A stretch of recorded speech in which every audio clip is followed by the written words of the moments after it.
The following is a world-class Bullshitters exclusive.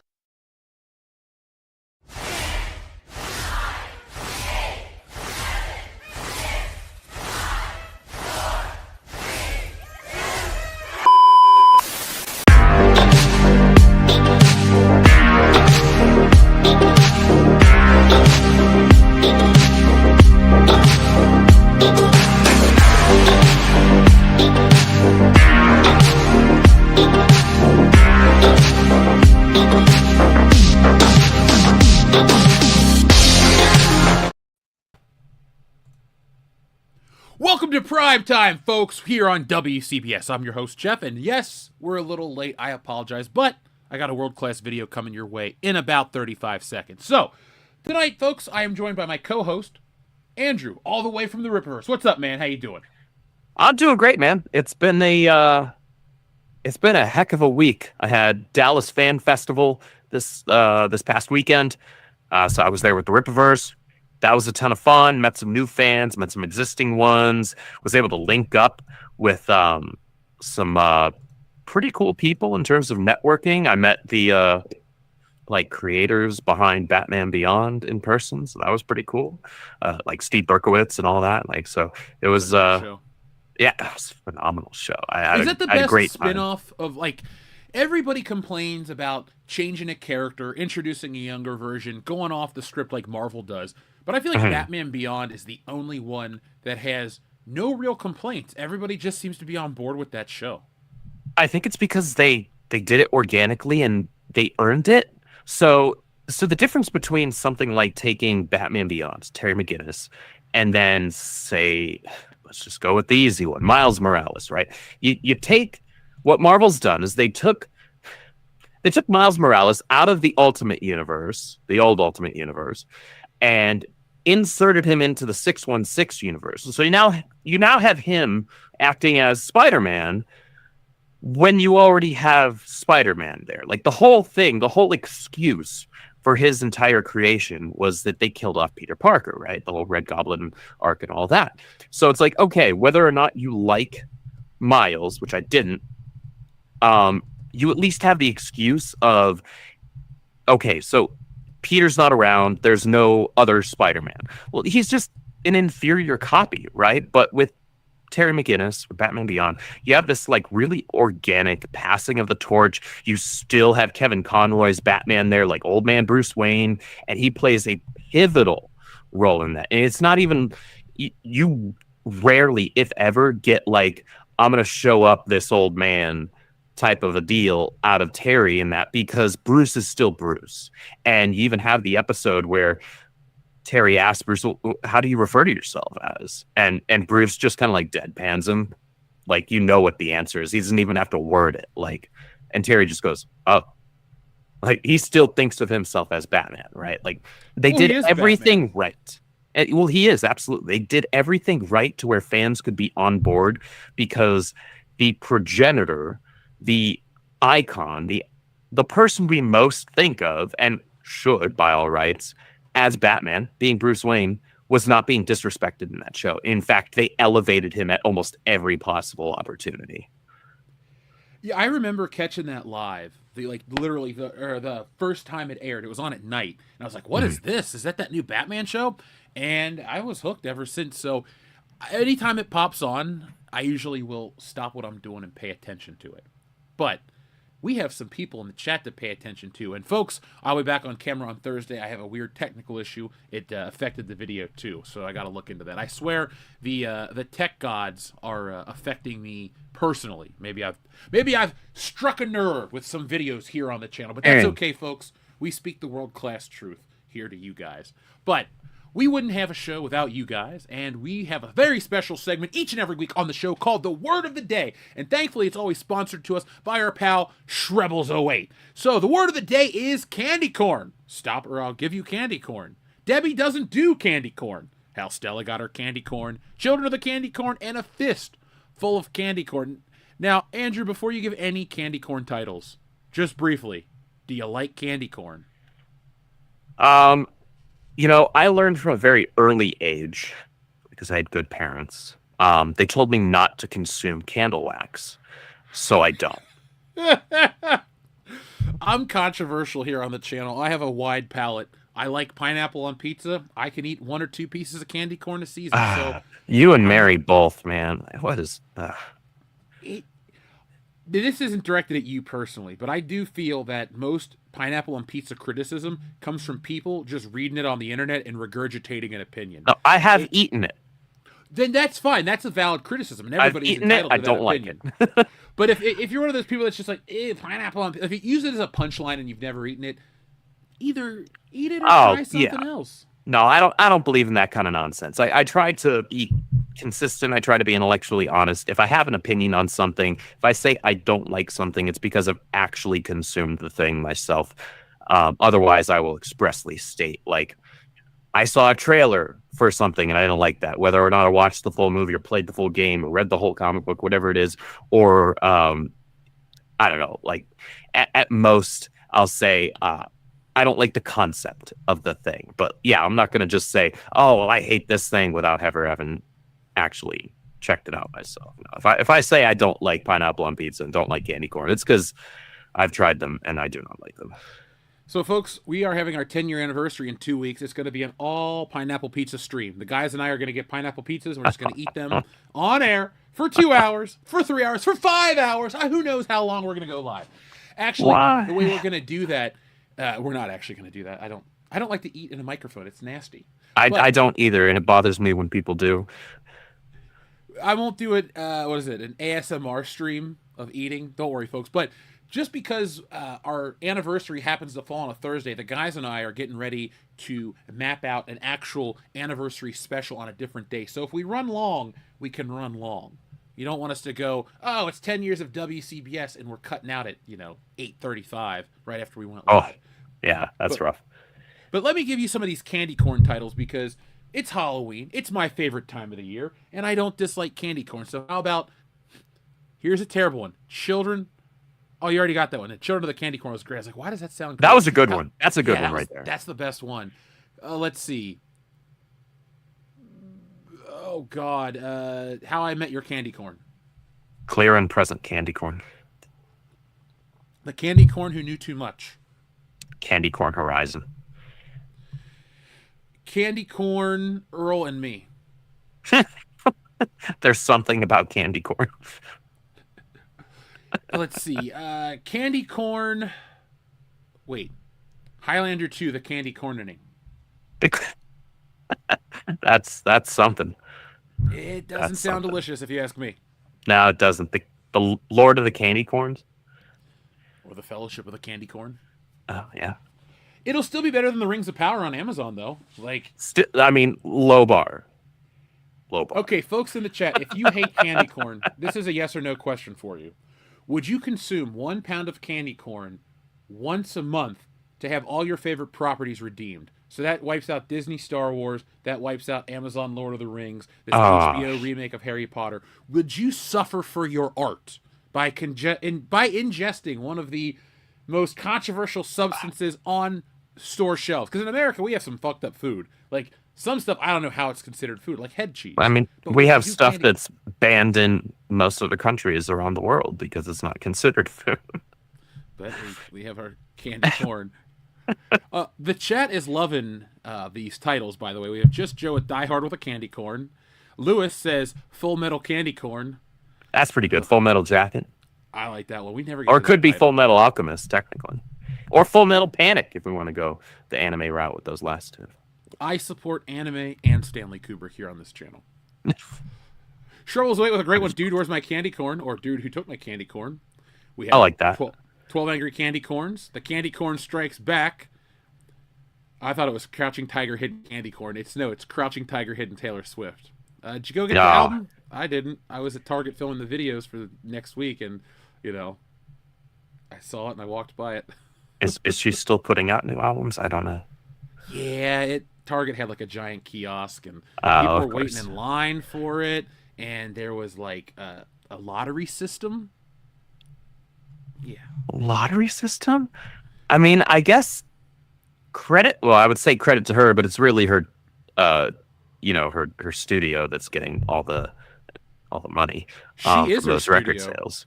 Oh, that's right. She's her own shit now. When did this become Taylor Swift hour? I guess because our audience has Taylor Swift in the name. I don't know. Let's move away from this topic before Matt G pops into the chat and starts changing his name back from Sabrina Carpenter to Taylor Swift. He already did. Oh, mother.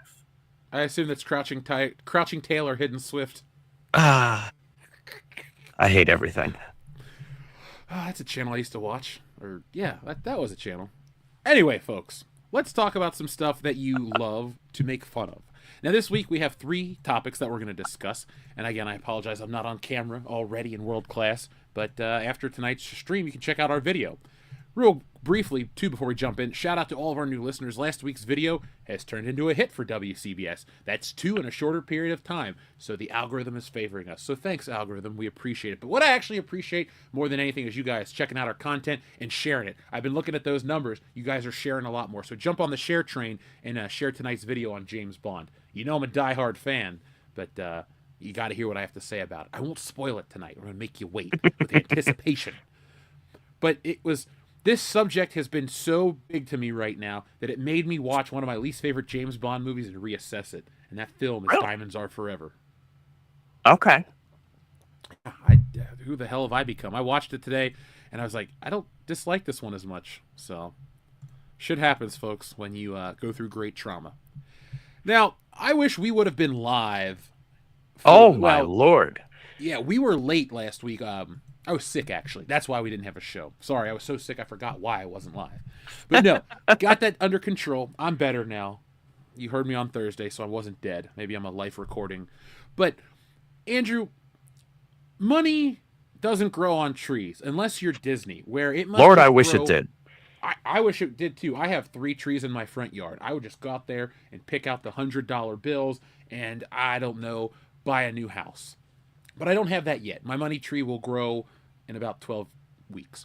Long story short, though, you and I don't have $400 million. The chat combined does not have $400 million. But apparently, Disney has $400 million to just flush down the toilet. So, guys, in the chat, I know you heard this one, so we're going to keep this one brief. But I saw this, and I thought to myself, what the hell and how the hell? First off, what the hell are you lying to us for? Because just be honest, the movie sucked, so admit how much you spent. And how does it cost so much? Well, apparently, it's $400 million to de-age Harrison Ford, which is a benefit for us when we make the Stealing Solo movie, because he's meant to be old. We don't need to de-age him. We want him to be as current and crotchety as he always is. But $400 million to cash in on the past. I think that's the big story here.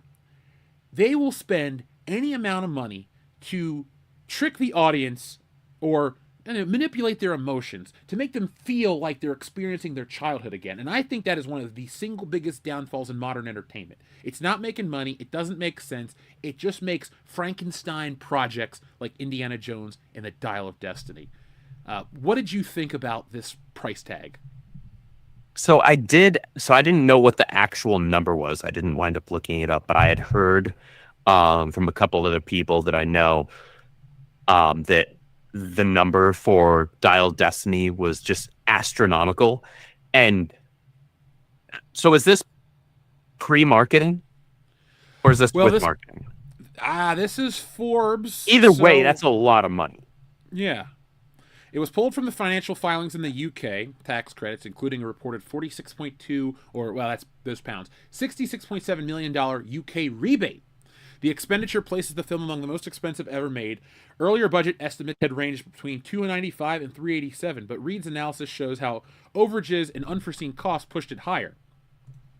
We'll introduce Script Doctor, and then we'll jump back into the script. What is up? How's the land of the great white polar bear, great white buffalo, whatever's white in Canada? How's it doing? I have moose.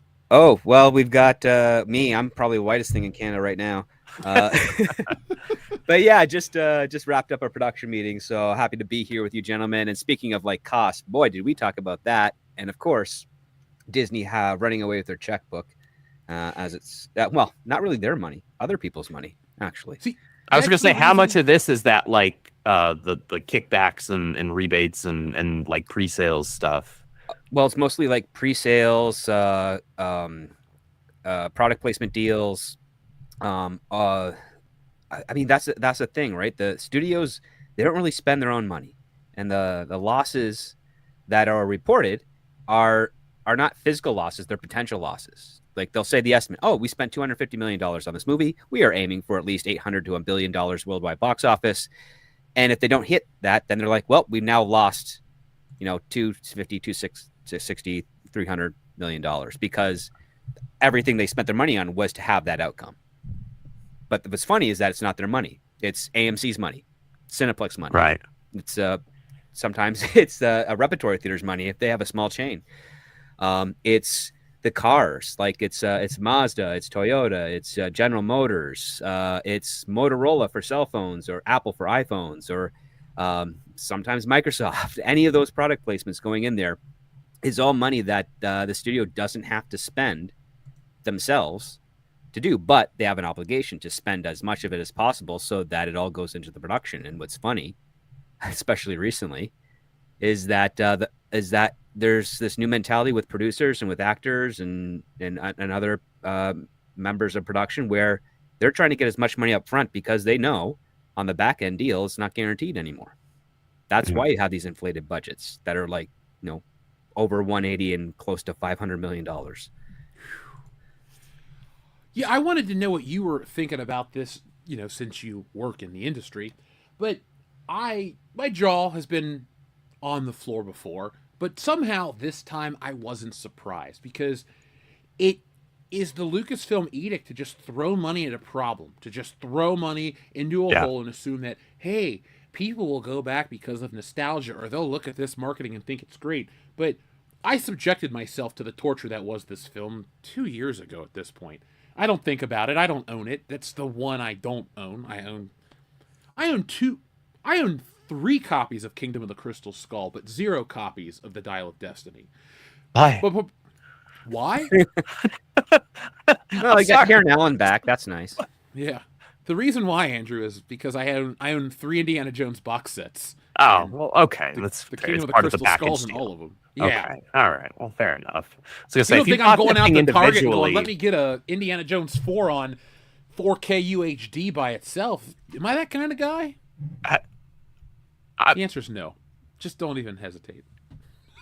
listen, man, I understand the pull of a deal. Like, well, shit, I might not ever watch it, but $750 for a 4K, I'll grab one. I have literally seen The Force Awakens for a penny on Amazon, but you had to pay $3.95 shipping. I still said no. Good answer. Good answer.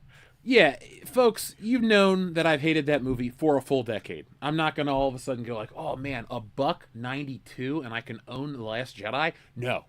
That won't happen. Folks in the chat, let me know a movie that, even if it was free, you would turn it down. Like if I showed up to your house and after you were surprised that I knew where you lived, and I had a movie in my hand, what would be the movie that would make you shut the door in my face? It's got to be one of the biggest pieces of crap. I need to know. That's hard to do. I mean, definitely the last 2 entries of the Disney trilogy for sure.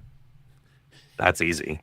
TJ says if I show up with a copy of Twilight, he's slamming the door in my face. All right, that's fair. I could agree with that. That's fair. I mean, it's not a great movie, but it's at least competently made. And is it better than The Dial of Destiny? I don't know. I've never seen Twilight. Either. The only thing I've seen is in a video Monkey store scene where they're playing baseball in the rain. Like that's the only scene I saw, and I'm like, that's stupid. But at least the cinematography is good. Baseball's literally one of those sports where, like, if it's raining, they call off the game. Yeah, but they're vampires. They live forever. They know no bounds of sporting. I don't know. I can't watch that shit. That is the definition of a movie that's not for me. Yeah, if I'm watching Twilight, I'm either hanging out with a woman or we're not sober, and that's the only time I ever saw one scene of that film.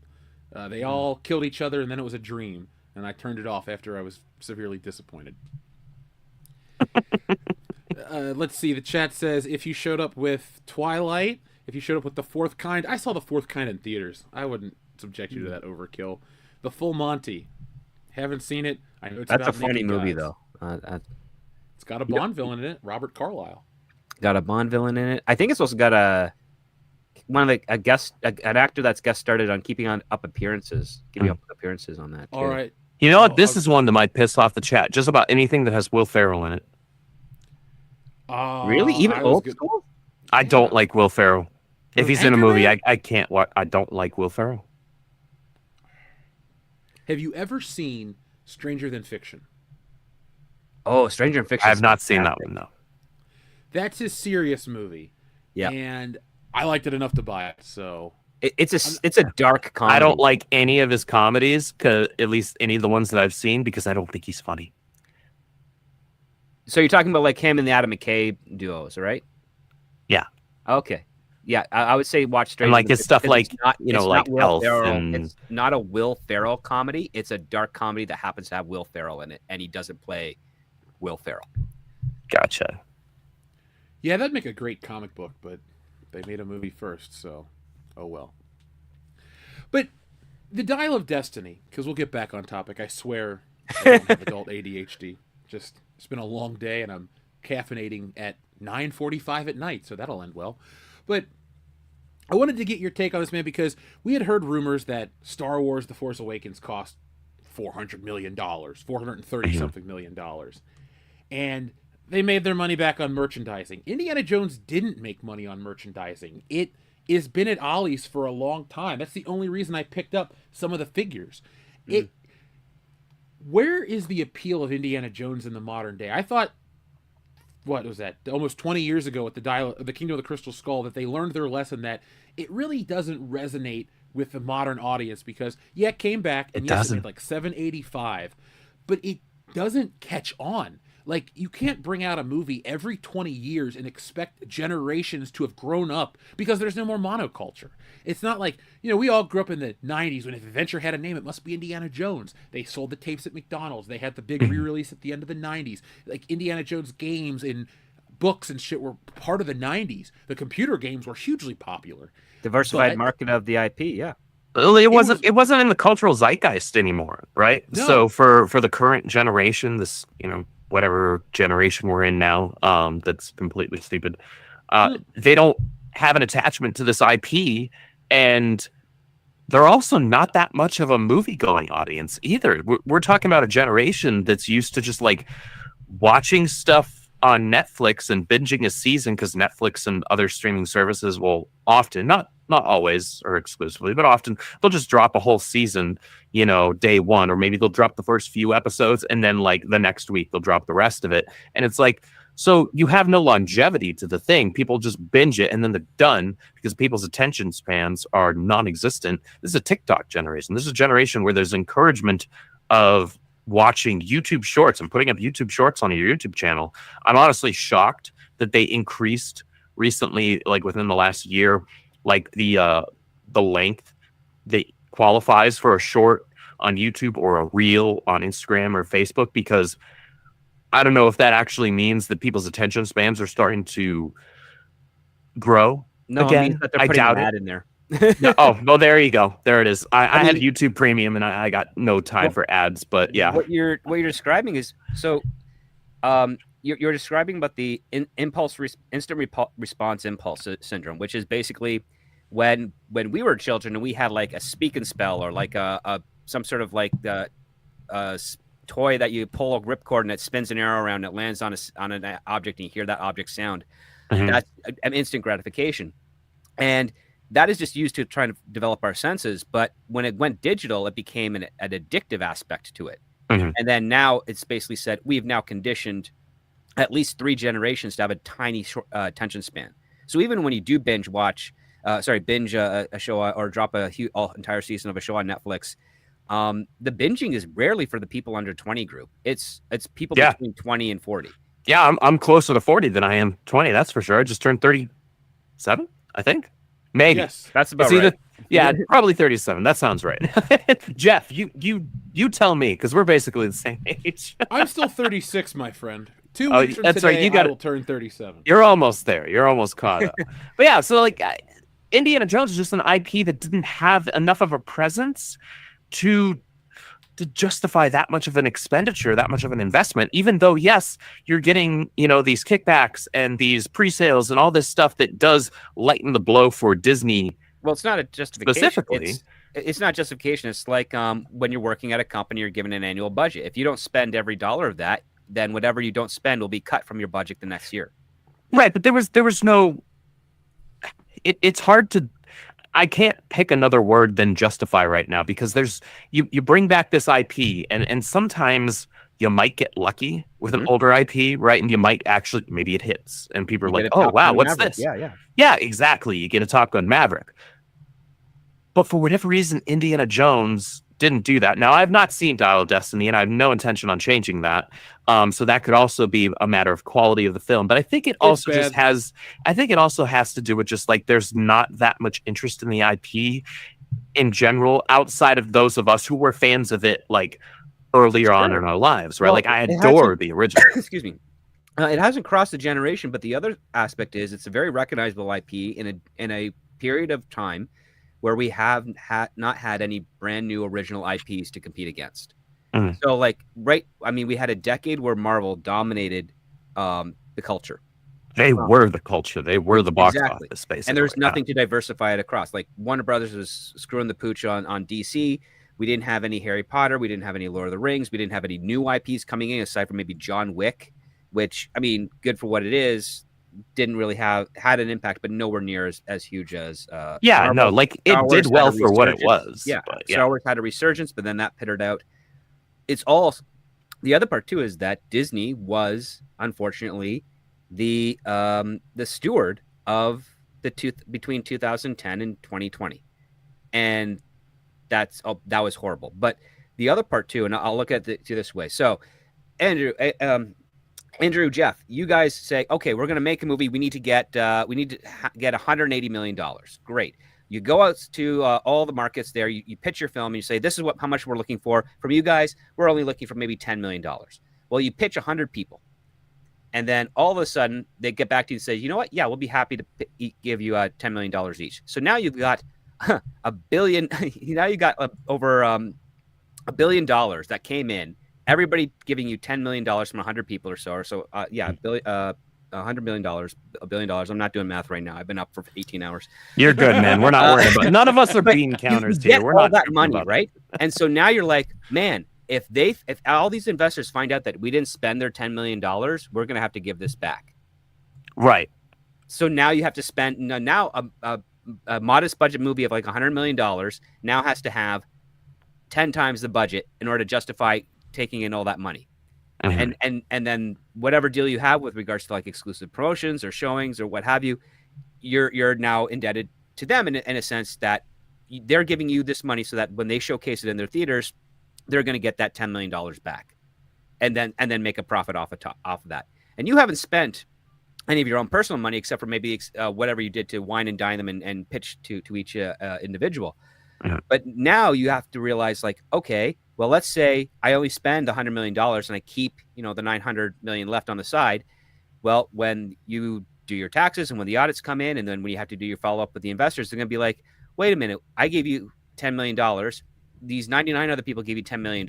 You only spent $120 million on it. Where's the rest of the money?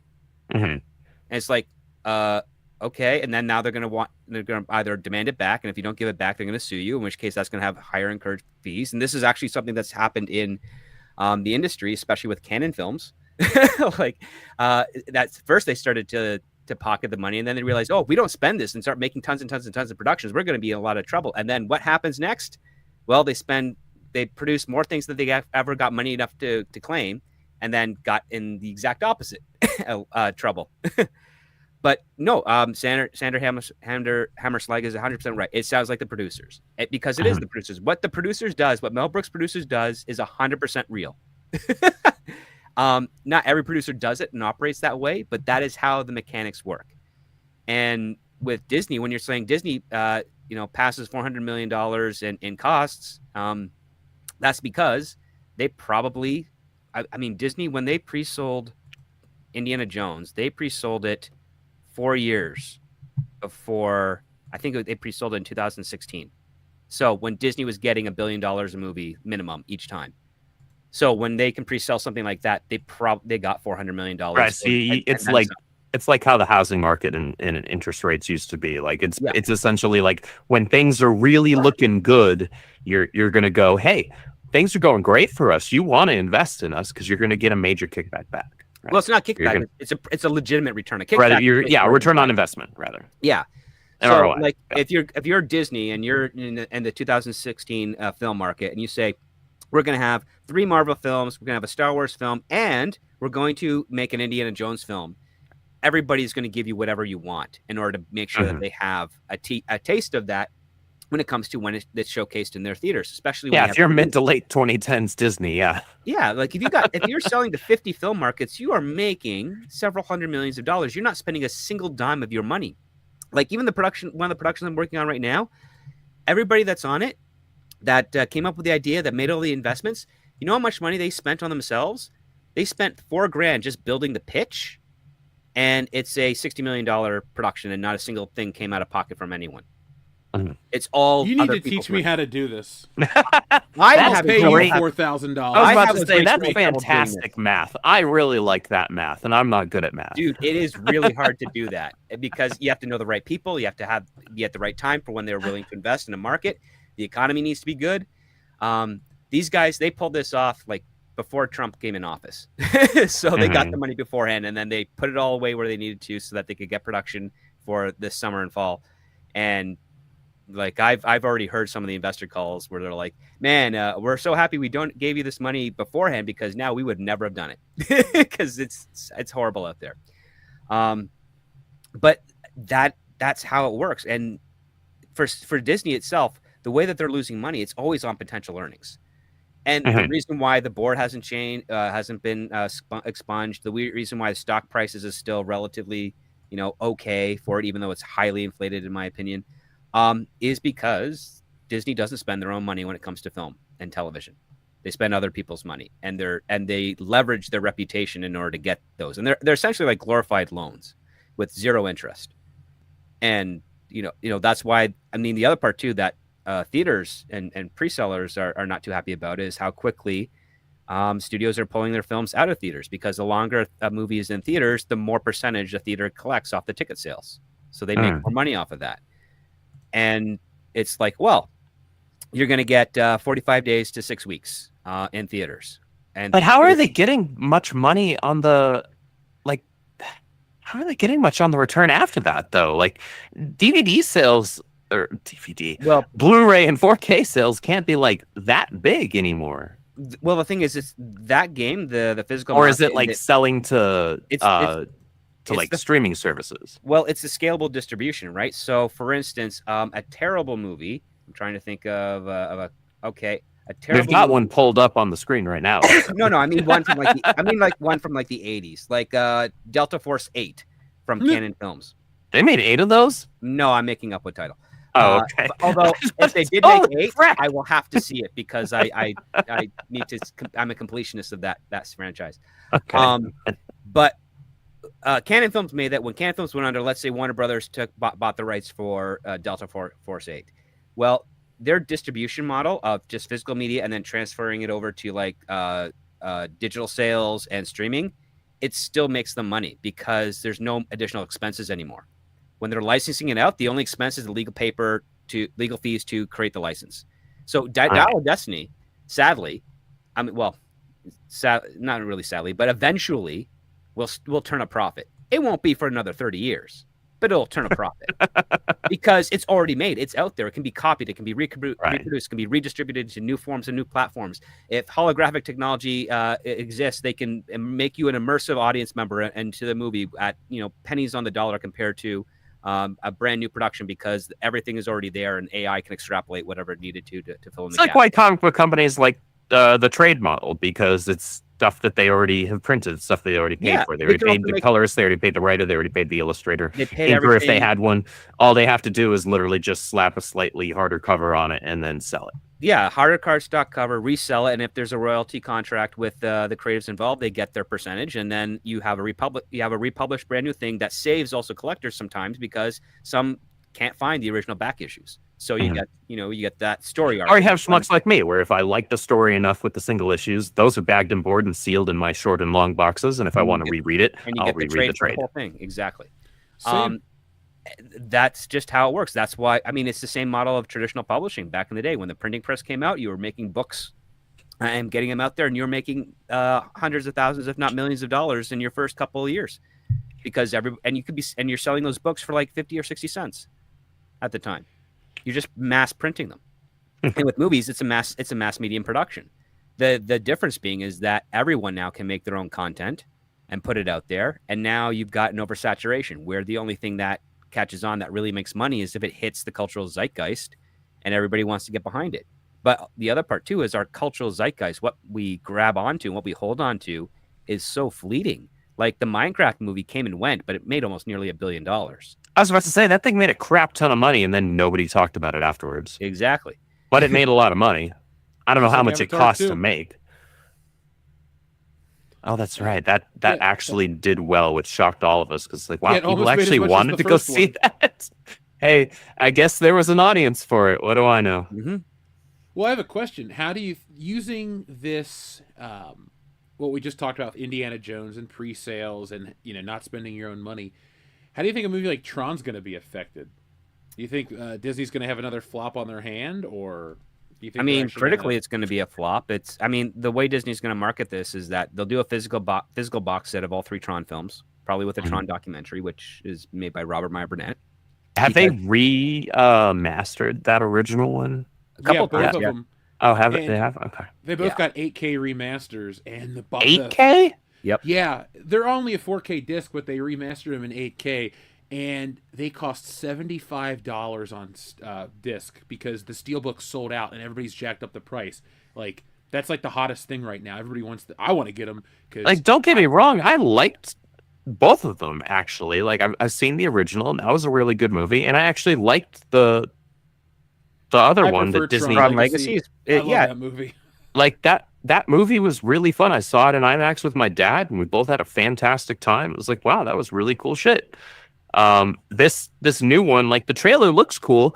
I don't have like an emotional attachment to the franchise. I know a lot of people are like, oh, it's Jared Leto, so I have no interest in seeing it. I don't actually have much against Jared Leto, aside from I think he doesn't get reined in enough when he's acting. Jared Leto has never been in a successful movie. Yeah.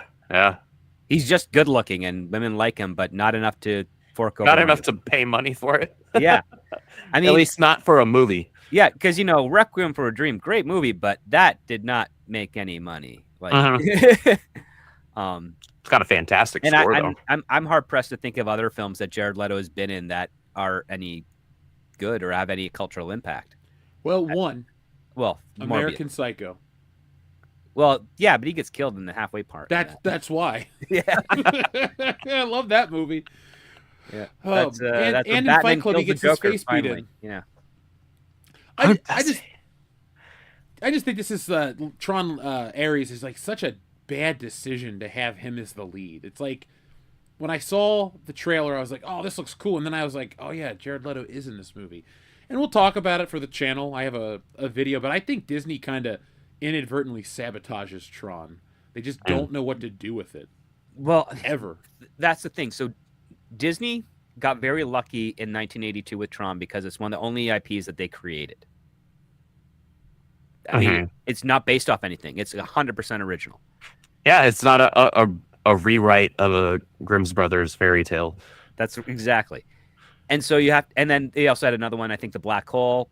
Both did okay. I mean, there used to be rumors that The Black Hole is a huge financial bomb, but no, that's not true. But Disney is not a creative company. Never has been when it comes to story and art. When it comes to engineering, when it comes to the practicalities of filming, they find some of the most amazing people in the world. But when it comes to like writing a story, developing characters, doing something that really creates a cultural impact, it's not them. Like Toy Story, people think that's Disney movie. It's not. It's Pixar. Disney's just a distributor. It wasn't until years later when Disney bought Pixar. Yeah. Disney is the ultimate plagiarist of a company. I mean, that's why Simpsons make a funny joke with regards to Itchy and Scratchy and that whole thing of like, the guy who created Itchy and Scratchy really didn't create Itchy and Scratchy. He stole it from another dude who's now homeless. And, that's their saying a commentary. It's like, yeah, Walt Disney, we're not saying he stole anything. We're just telling you not a single thing he did was really original or creative. But he knew how to hit a market. He knew how to find the right people to do some amazing things. I mean, his chroma key technology that Disney had when they did Mary Poppins was lost for 3 decades. And then it was only rediscovered in like the mid to late 90s. And at that time with digital, they still couldn't figure out how to repurpose it for a digital. And I think it wasn't until like Corridor Crew kind of figured out a way to do it. And this is for film geeks out there listening, chroma key is when you have like a green screen or a blue screen and you insert an artificial image behind it. However, one thing that chroma key can't do when you use green screen or blue screen is transparent materials. So like if you have like say a shawl on your actress and it's like transparent and see-through, well, chroma key will block that out and you'll have some distortions. But Disney found a way to do that using yellow light and a prism. And that's why when you watch Mary Poppins and she's in the cartoon in the chalk drawing and she's dancing with the penguins, you can see right through the scarf that's around her hat and around her neck, which is transparent. The background doesn't change. It's transparent to the background. And that's all from that technique that they used back in the early 1960s. Nowadays, I'm working on productions where they're trying to figure out how to do that again. And it's like, that's a Disney technology brilliance aspect of the rotoscoping techniques that Disney invented were great. People kind of have this weird perception of Disney animation cartoons that the stories are good when it's not what made people watch them. What made people watch them is the lifelike movement that was captured in those cartoons that had never been seen before. Because have you watched the original Snow White? It is a dumb film. Yep. It is really dumb. And it's short, but it's beautifully animated. It's got some great musical numbers. It bastardizes the actual story. Takes all the comedy out of it. But I mean, the transformation of the queen into the Wicked Witch before she goes and gives Snow White the poison apple. Amazing stuff. Then you also have the famous, the repurposing of the Bear in the Jungle Book with the bear and the Robin Hood. They just copy the actions as well. They also, I think they did the same thing for like Winnie the Pooh and Christopher Robin, if I'm not mistaken, for another production. Maybe that wasn't Disney, maybe it was someone else. I can't remember. But it was always the impressive animation that made Disney what Disney was. I think the only movie that really resonated strongly with story was maybe Pinocchio, because they didn't really stray too much from that. But it was all like, oh, the transformation scene in Cinderella, which oddly enough was copied 45 years later with Lou Schreiber and He-Man and the Masters of the Universe, followed by She-Ra. Like they used the same technique that was done from that point. I have the power type of thing. All started by Disney.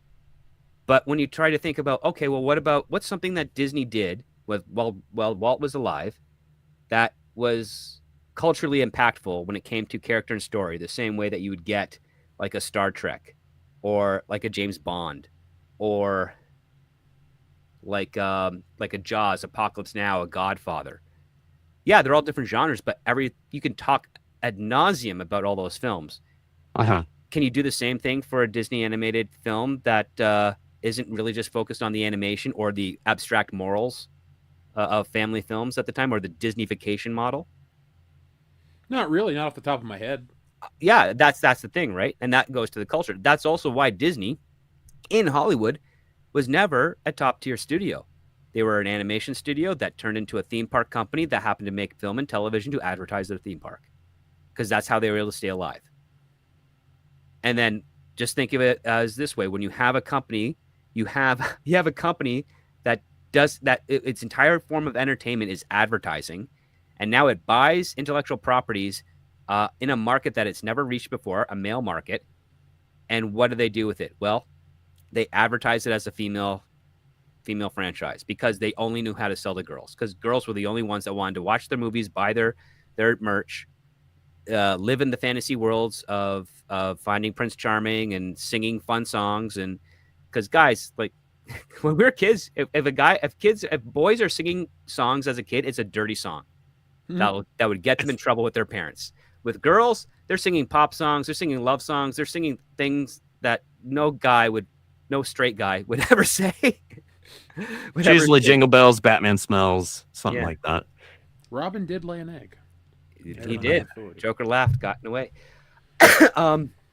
So that's kind of how we got here. And then the other part too is they've always purchased, like Disney. They purchased the stories for the Brothers Grimm. They couldn't retain the rights, so they had to Disneyfy them to create a new version of their IP that they could be wholly owned by themselves. That's why the Seven Dwarfs have names. They never had names before. That's why the ending for Snow White and Sleeping Beauty is almost the same. A prince kisses her to come back awake. That's what they had to do. And then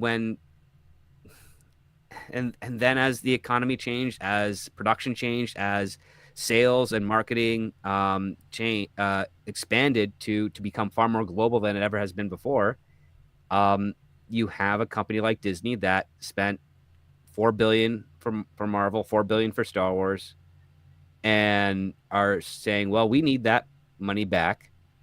We know we're not going to get it in the box office, so we have to start making some high cost productions to get that money up front. And we can easily, like, there's no way you will see $400 million on the screen when watching that Dial of Destiny. No. But you know what? I guarantee you $350 million of those dollars probably went to pay off a little bit of that Lucasfilm purchase. And they just found an interesting way with Hollywood accounting to make that work. Same thing with the $500 million budget for The Rise of Skywalker, the rumored $400 million budget for The Force Awakens. All of that upfront expenses can be used to go against the purchase of those IPs.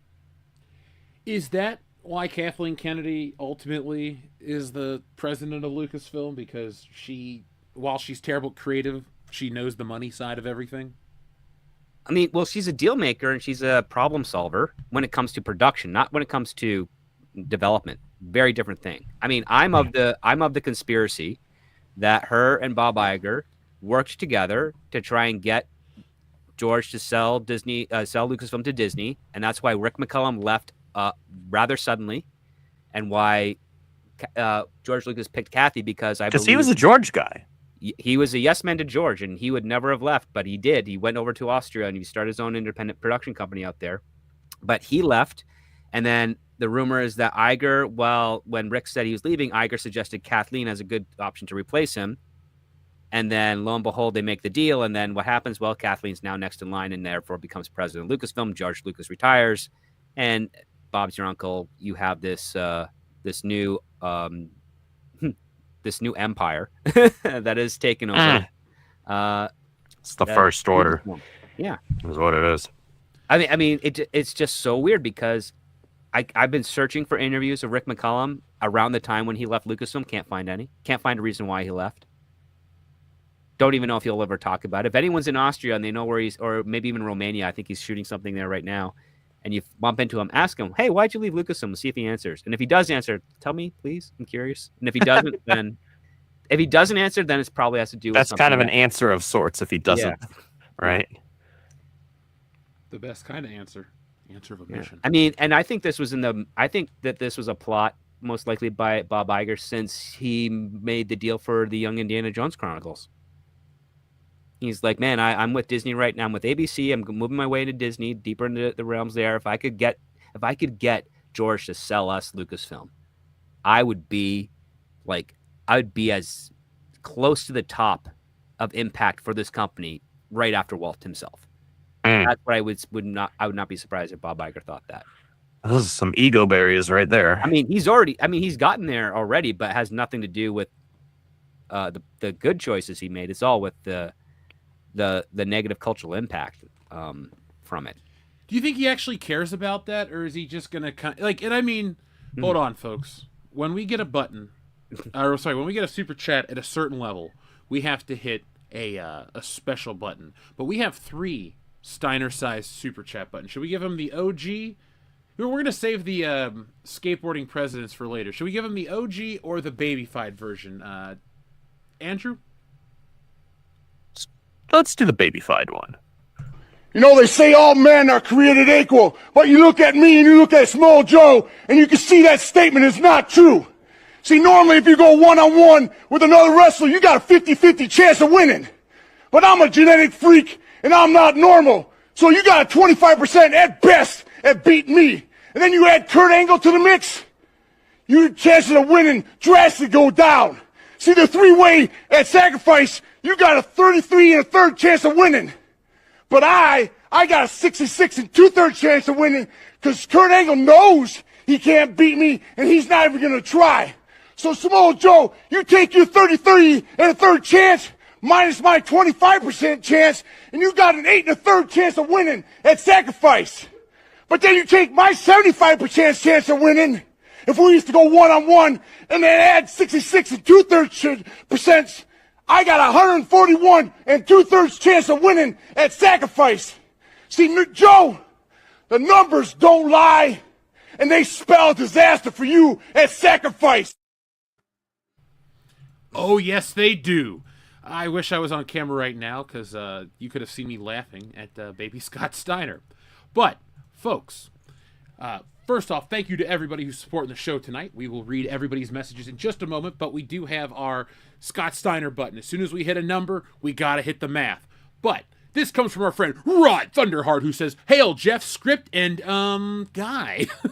Few bucks to promote See-Through Love, a Spanish teacher who can become invisible when angry, but when aroused, it happens uncontrollably. Let me reread this again. I'm sorry. I'm so hyped up. It says, few bucks to promote See-Through Love, a Spanish teacher who can become invisible when angry, but when aroused, it happens uncontrollably. Is shocked to discover the new gym teacher is blind, but can see her when she's invisible." Now, folks, I do have a copy of See-Through Love. I have a physical hardback copy from our friend Rod Thunderheart because I want to support ideas. We're talking about how Disney does not have cultural impact, how Disney does not create stuff that people are talking about. Well, people are out there because we have the modern technology for everyone to create. And people like Rod Thunderheart are actually out there doing it. So, folks, if you want to check out and reward creativity, well, check out See-Through Love from Rod Thunderheart. I did. I had a good time with it, and hopefully you guys do too. But, Rod, thank you very much for all the support. One day, when I make it up north, we'll have to hang out. We'll get, beer, donuts, and poutine, and we'll talk about See-Through Love sequel. Script Doctor, you'll be there too, hopefully. It depends on which province you're in. But yeah, we can try and make that work. It takes several hours to fly across this country. We'll make Rod Thunderheart go to wherever you are, so I have an excuse to hang out with you and him at the same time. And then we'll go to Toys R Us. Yeah, when you sent me that picture earlier of Toys R Us, I was so not even jealous or upset. I was just thinking back to Toys R Us that closed here and all the good times and good memories I have. Like, I'm going to go out and see that Charming Taint Man movie just because he takes place in a Toys R Us. Have you guys seen the trailer for that? No, not yet. Yeah, it comes out tomorrow. It's it's called like Roof Man or something like that, but it's supposedly based on a true story. A guy commits a crime. He hides out on a Toys R Us ceiling for like months on end to avoid the cops, but then he ends up falling in love with this lady at Toys R Us. It sounds like something I would have wrote, so I got to check it out. But I got to check out Toys R Us, where, I mean, I don't know what the conversion rate right now is from the U.S. dollar to the Canadian dollar, but 131. So okay. You get an extra 38 cents for every dollar in the you have. Oh, wow. Even with our crappy inflation right now, that's something. Yeah, it's pretty good. Maybe I'll find an action figure that won't cost an arm and a leg. Yeah, heck, you might even throw in a couple of arm and legs for spare parts for you. Rod does have a thunder. Rod does have a thunder. It's a thunder chat. Thunder Wow. chat. A thunder chat. I think that's what we should call That's the what we have 50 to call it. Yep. I think a high price super chat is now Thunder Chat. Like, each one's gonna have a new name, folks. For the I think 10-year that's it. anniversary. So we have a Thunder Chat from Rod Thunderheart, who says, "Hail WCBS! You can find See-Through Love at Friesen Press. It's cheaper there rather than other places. It's a romance, martial arts, sci-fi, comedy, drama, and spy thriller." That's a lot of genres. but I like all those. Well, romances are hard for me to digest in terms of like romance movies because I usually laugh at them. But I love all these genres, and together, well, you make a great mix. It's like a Could you stew. throw? Yes, we don't need too many cooks here. You guys ever seen that video? Oh yeah, Mm-mm. that was a funny video making fun of my industry, the writing aspect of it. Too many cooks in the kitchen, too many producers making choices. We used to have a drinking game to it where we would drink every time they said too many cooks.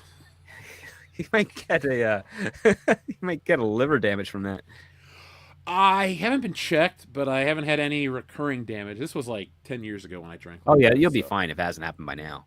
Yeah, I drink mostly water. I'm an old man, even though Yeah, I'm water, orange juice every once in a while. I'm coughing like the realtor in the latest Only Murders episode. that was a good one. I drank a cup of tea before I started tonight's show. Yes, it was in a Friday the 13th mug to show that I'm not that lame. But yeah, I guess I gotta drink more beer. Folks in the chat, do you want more drinking streams? The guys and I will do that if you guys request it. And Rod Thunderheart also says, yes, we still have Toys R Us here in Canada. By the way, Rod, I assume your voice is like Rex Kwon Do from Holy Diamond, Bow to your sensei. So like when we meet, please talk like this every sentence. I will never get tired of hearing the excitement from Rod Thunderheart. I've had the pleasure of speaking to Rod many times. He doesn't have that voice, but he could do that voice. I'll tell you that. He has a pretty good voice. I'll be at a con, and all of a sudden I'll be like sitting there here, Jeff, it's me, Rod Thunderheart, and I'll go, oh, cool, man. You do sound like I had imagined. Folks, if you ever come to meet me at a show or a con, or you run into me at some place, just talk to me like that. I'm priming the audience to use the Rod Thunderheart voice. I like it. Excellent. We've got one from Layden Swallow and Room of Requirements still, too. Oh, yeah. Let's go back and give everybody their props. So, thank you to everybody, folks, who supports WCBS. We appreciate you guys. You know that. We love doing the show. And we'll soon have a new one, Bracket Battle. We tested Bracket Battle again on Thursday night. 2 great results. It was Who's the Biggest A-Hole in Hollywood. We won't spoil it for you, but so you don't have to listen to a 3-hour show. I'm going to clip that and put that out as its own little video. It's not really an official Bracket Battle, but it was basically the best of the worst people in entertainment. And it was a lot of fun. We had names like P. Diddy, Harvey Weinstein, Kevin Spacey, Bill Cosby, Prince Harry. They were all there. So check that out, folks, for full context. But our friend Layden Swallow, who's been a member for 5 months, Layden Swallow, thank you very much. He says, I read the first 2 Twilights only because my girlfriend at the time would not shut up about it. Told to her face that they're crap. At least now my wife has better taste. You spoke it into her. Good job. You laugh, but I actually do. Like, I don't know if I could date a woman that watches like absolute crap. Like if she watched reality TV all day, or was all day, because I don't want somebody that's like that. But like if her preferred choice of entertainment was like reality TV or like really dumb movies, like, and she earnestly thought they were good, I wouldn't have a problem loving that person, but I would have a problem not laughing at her taste in movies. It's like, you know what? I'm going to pick us a film tonight, and she'll enjoy it, because, you know, we all are well-read and well-watched gentlemen. But Layden Swallow, I don't judge. I took a date in college to go see The Lovely Bones. Like, every guy, women can relate to this too, but I think most of our audience is men. If you're not, shout out in the chat, thank you. But I think every guy can relate to, like, I took a girl to blank because she wanted to go, and it was absolute garbage. Let me know in the chat, like, what you took a woman out to see. Lovely Bones is on the bottom of my list. Andrew, anything that you can relate to in this regard? No, you know, with my ex, she wanted to watch, like, stupid, you know, Real House bitches of whatever city. Nova Scotia County? Sure, why not? Them That's a good too. one. Like, I'd just, like, leave the room. Like, not interested. I'm good. I will go do literally anything else. See, What about this you, is your Skip? opportunity just to have seduced Thankfully, her. Mary actually has good taste in movies. No, if you're ever with your partner and there's something that is on TV that you don't want to watch and you don't want to insult them with it, just try to seduce them. That always works. Yeah, it does. It always works. They miss the show. You get some fun time. And then you can be like, you know, I'm really tired, but if you want to like rewatch that, go right ahead. You can just fill me in on the things later, and then just go to bed. No, man, you take it one step further. You go back out into the living room with her to watch it, and then as it starts, you just doze off right onto her shoulder. You tried. You were Mr. Hero Mr. of the hour. Did your best. Yeah. You're only human. We're not Superman after all. So, yeah. Laden Swallow, thank you very much. I'm going to read the chat in a minute to see what people have suffered through for...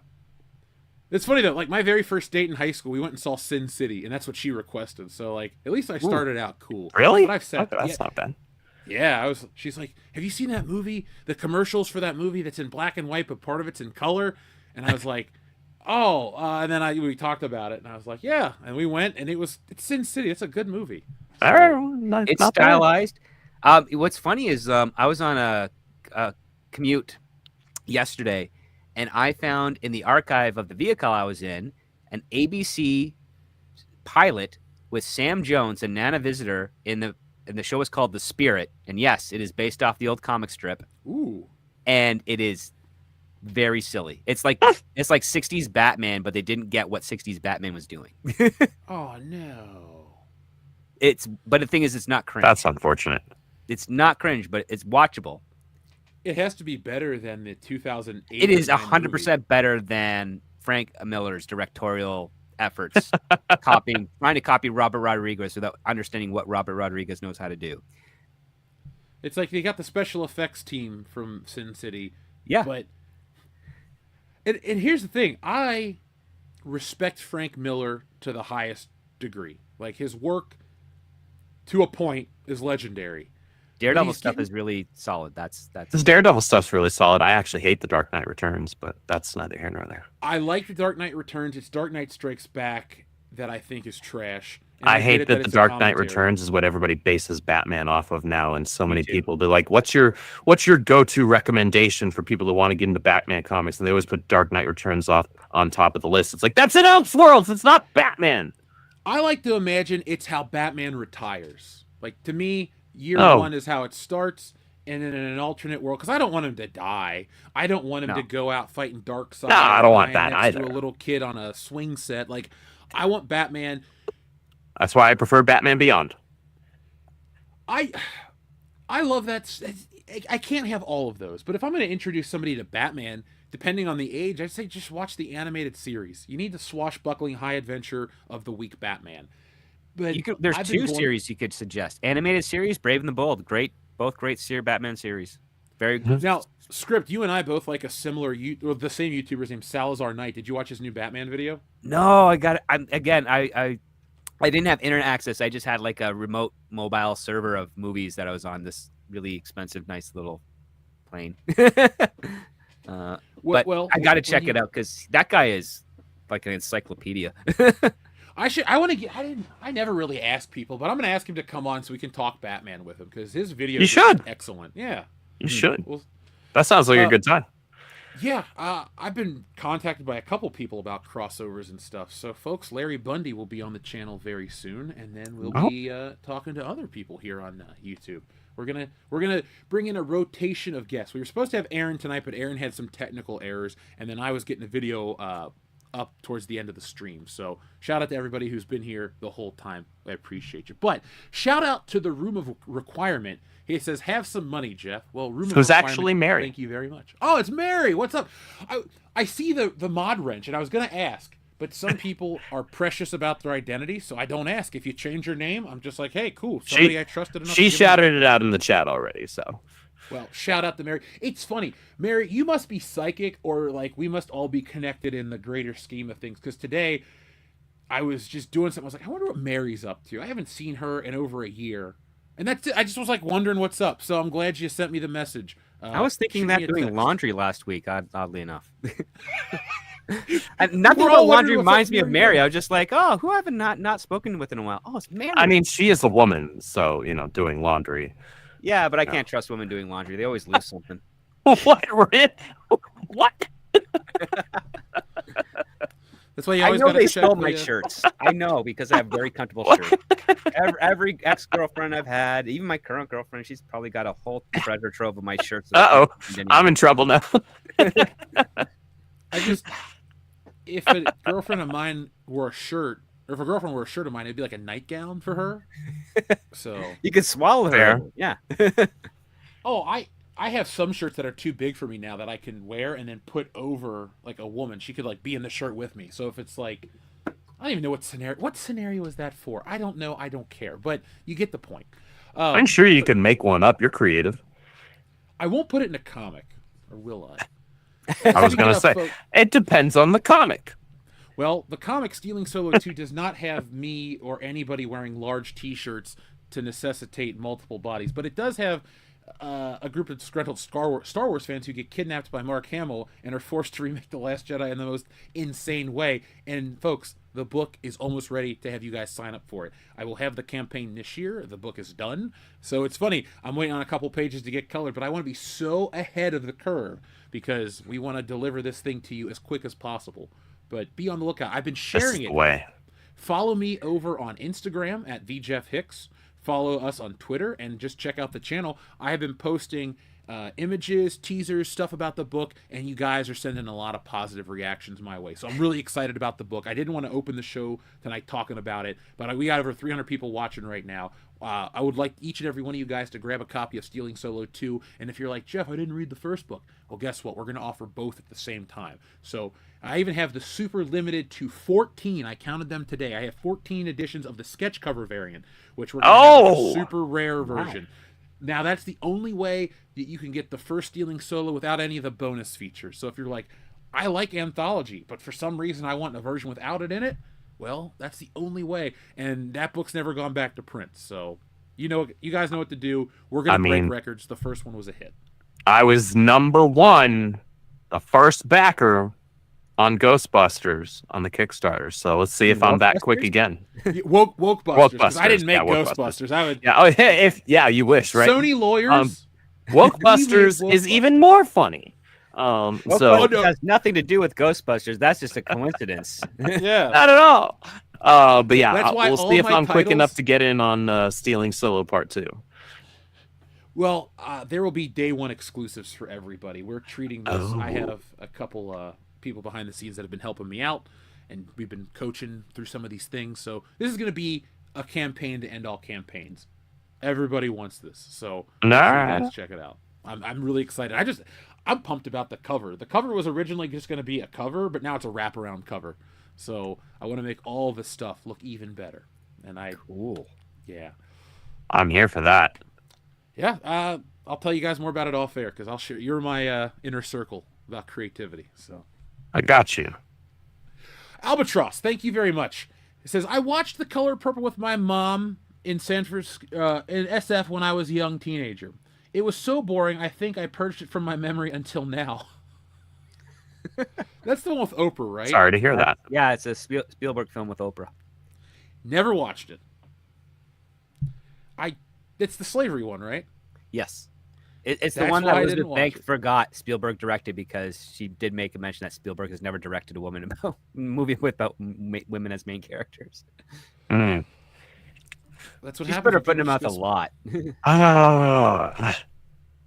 But yeah, but when people put their foot in their mouth, it's the funniest because you can give them receipts, and when you can give people receipts, that's when you can laugh and point the finger at them. Now, Albatross, what did I watch? I've watched some funny shit with I've watched comedies with my mom that have stuff in it that you wouldn't think to watch with your like Step Annie Hall? Brothers. I've never seen. I have a prejudice against Annie Hall because it beat Star Wars for the Best Picture Oscar, so I've made it my life's mission to never watch it, just on principle. Screw you, Woody Allen. For many reasons. Really good dirty jokes in Annie Hall. Yeah, but Star Wars is Star Wars. Star Wars is Star Wars. But thank you, Albatross. I'm trying to think. Do I have any? Step Brothers was weird with my mom about the nuts on the drum set, and then she quoted it to me a week later. I'm like, oh God, what? Are we... I can't imagine my mom doing that. She is way too straight laced. She couldn't do it. There's no way. A lot like me, so if you can imagine me doing it, she's fun. Yeah, she's hilarious. She's a riot. And to be clear, I love my mother, but she and I are only alike in very few areas. I come from a family of people with big personalities, and we always like yuck it up at holidays. So when we see each That's other at awesome. Christmas, That's good stuff. And now the younger kids are all old enough to drink, so it's kind of like Oh, we're shoot. playing a game. Who's No drunk? holds Who's not at barred, huh? Christmas? Right? Yeah. Who's It's going to great. get drank under the table first, right? I don't compete like that anymore. I would have beat my family in those drinking contests a decade ago, but nowadays Jeff is I don't know. I just don't care. I've reached my limit. I'll let That's Dion fair. drink that much for That's me. respectable. Let's see. TLJ Screwjob, thank you very much. He says, script, is it easy to do the Sixth Sense-esque twists? No. It's the reason the Sixth Sense-esque twists are so recognizable is because Don't bite they're your tongue very off. yeah. Number one, it's a tongue twister. Number two, they're really hard to land. The Sixth Sense, The Usual Suspects, trying to think of to a degree, Fight Club. All of those are really kind of tricky. You can't. The way that I've heard, especially for like Fight Club, is that twist came by accident. Like it wasn't planned initially. That's the rumor I heard. Maybe it was, but the whole idea is that yes, he was writing a script about these two guys, and then he said, "No, what if it's just one guy?" and then went And back the rest of it's all psychological. Yeah, then went back and made the adjustments so that it all ends up becoming one guy. Really, I mean, those types of twists, a great film twist is never really thought out. It's kind of a random act of brilliance where your mind is not looking for the twists like consciously, your subconscious is. And then all of a sudden you're building the pieces around it, and then all of a sudden the revelation hits and you're like, that's it. That's the gimmick. That's what's the hook of this film. Your twist is your bookend to, you have your hook, which is your inciting incident, why people are going to stick around. And you have your twist at the end, which basically says, oh, I have to watch this movie one more time. Well, the twist is what your audience walks away with, and that's what sticks with them, right? Because that's the thing that has them like scratching the back of their head and wanting to watch it again and be like, what was really going on there? Not so much scratching the back of their head going, what was going on, but which is like, I understand what's happened. There's way more now. I have way more context of what's going on now. I have to watch it again to pick up all those extra parts. Kind of like the Advantage Point or Rashomon. Those are two examples of films where they don't have a twist, but you have different perspectives on a single event, and then all of those perspectives open up what the event is. You mentioned Fight Club. You rewatch Fight Club after understanding the twist, and it changes every single scene. Yes, exactly. You get two movies for the price of one. Yeah. Same thing with The Sixth Sense. Same thing with The Usual Suspects. That's the aspect of it. Like, what's the additional layer you can throw in there? For the few writers I know that have written successful twists on their screenplays, which have not yet been produced, they've all said it's the same thing. I was writing a general story, and all of a sudden this thing happened, and it just clicked. And I finished writing off what it was, and then I went back for a first and second act and made the tweaks so that the twist makes sense. Mm-hmm. And that's how it so works. It seems organic, but not that you were hand-holding the audience to it. Exactly. Because that's the thing. If you're hand-holding your audience to the twist, it's not really much of a twist. You kind of gave it away. Exactly. The other part is you had your brights on. Sometimes people come up with a great gimmick that is a twist, and then they write it. But what I found is that they end up usually that twist, the idea ends up becoming like a mid-act turning point, and then they tend to come up with a better twist for the climax, and that's even better. But it's not a guarantee. I mean, you can't force creativity. You can do something which is really hard for a lot of people to do, which is take a risk, be brave. Outlining is my favorite method of early production and writing, because this is where you get the discovery of those twists or those aspects or those turning points of your story. And then now that you've got it out there, you've got your map, and you don't have to stick to it 100%, but you basically know, like, oh, if you're writing and you realize, oh man, I'm writing the screenplay. Oh boy, it's 150 pages. I have clearly gone off track because it shouldn't be that long. I shouldn't be trying to go any more than 120 pages. All right, let me look at my outline and see where did I veer off. And then you reconcile that and you figure out, okay, what can I cut? What do I keep? Can I tighten this up? Can I make this work better? Or can I condense? Is there way too much setup, or is there not, and there's too little payoff? I mean, those are the questions you have to do, and you can do that a lot easier when you have an outline, because again, it's just guiding markers. You don't have to be beholden to it. I don't know a single writer that is 100% beholden to their outline. I mean, in most cases, the only thing that's the same, similar from their outline to their final draft is the beginning, where the script started and where they had to end it. And then everything in the middle was completely different. But you're writing with a direction in mind. And that goes a long way. That's something I want to tackle eventually. But I always feel so, I don't know, self-aware if I try to do something like a Twilight Zone-esque twist.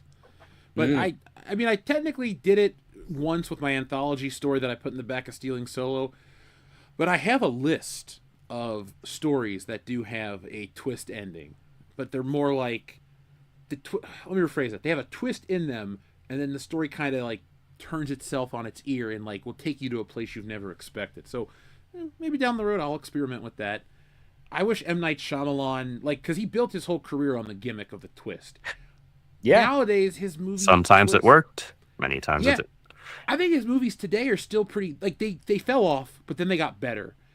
And I liked the twist of The Visit, but the twist of Trap or the other one, The Village. I liked The Village. What was the one with Batista? I also liked, what was it? Was it Devil? There was the elevator one. Yeah, that one was good enough. I enjoyed that one. It wasn't amazing, but I was like, it was pretty good. I'm glad I didn't feel bad about spending whatever it was, an hour and 45 minutes watching it. Well, that's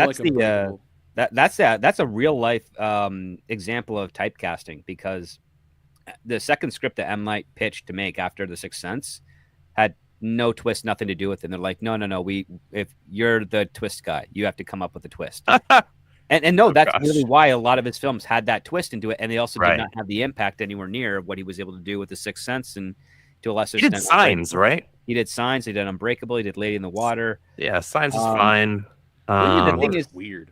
The thing is, a lot Happening of was have a lot of cool things a movie about them, but they just don't have the payoff that you're looking for, because, again, Hollywood is, especially producers, are so dumb. They think if you do one thing one way, that's all you know how to do, because for them, that's all they know how to do. They don't like someone that knows how to do all their genres, because they're like, well, number one, they're intimidated because they're all mono thinkers. And number two, it's like when a music artist or a band tries to dip into another genre, even if it's only a little bit. Yeah. Right. And they're like, oh, why are you doing that? You're supposed to be this thing over here. Well, what if they've got the talent to do more than one thing? Yeah, like Elvis. Why do you think he was the king? Because he could do more than one genre. Yeah. He did ballads. He did rock and roll. Did blues. Exactly. It's like, do you not get it? But no, it's like as a writer, you shouldn't be just like pigeonholed into just one thing. I don't like that notion that just because he did put out a movie that was successful, people enjoyed it, it was critically acclaimed, and it had a big twist, that all of a sudden he's the twist guy. And now everything, see, that recontextualizes his career for me, at least a little bit. Like, a bad movie is a bad movie, right? Like, regardless of anything else, that's still the case. But if you're being pressured to like always having to have this twist or something, like, not everything has to have that. Not everything has to have a twist. You shouldn't be, I don't know, maybe this is just me, and Script, maybe you can make commentary on this. You shouldn't go into something saying, I'm going to write this story and the whole thing is I'm going to have this big mind-blowing twist. I like the idea of something being maybe a little bit more organic, like what you mentioned earlier, where you get to a certain point in the story and you're like, oh, wait. You know, you have an epiphany. Something dawns on you that, oh, this connects back here, and this is going to get flipped on its head. I might have to tweak a couple little things here in Act 1 and 2, but it's going to require pretty minimal work to make this really organic to when people get here in Act 3, their minds are going to be like, what in blazes? Right? Yeah. Why force somebody to have to put a twist into everything? Not every story is suited for that.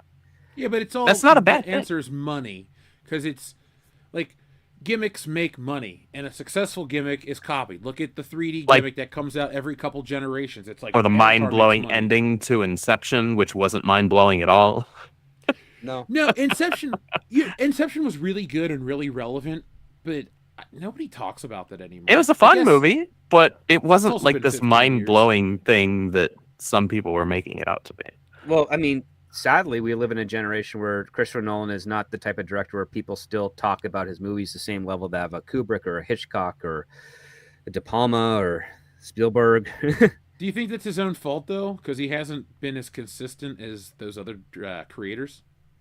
Well, one thing about that I find that separates Nolan from the others is that Nolan does not feel authentic when he tells a story.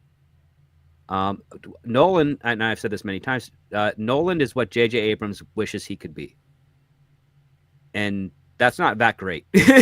I mean, Nolan likes to take things on the more literal side of things. He doesn't do his research. I'm terrified of the Odyssey being. Same. I'm really worried for that film. He did Dunkirk though, didn't he? I really liked Dunkirk. Dunkirk, he did pretty well, but the sound design was awful. That's like the only minimalist movie I think he's ever made. Okay, well, maybe that's Oppenheimer was okay, but it's based off of a book with a lot of contested information in it. But the thing is, like, I still every once in a while I'll find myself on location that's near like a film school department, and there'll be a whole bunch of cinephile students there.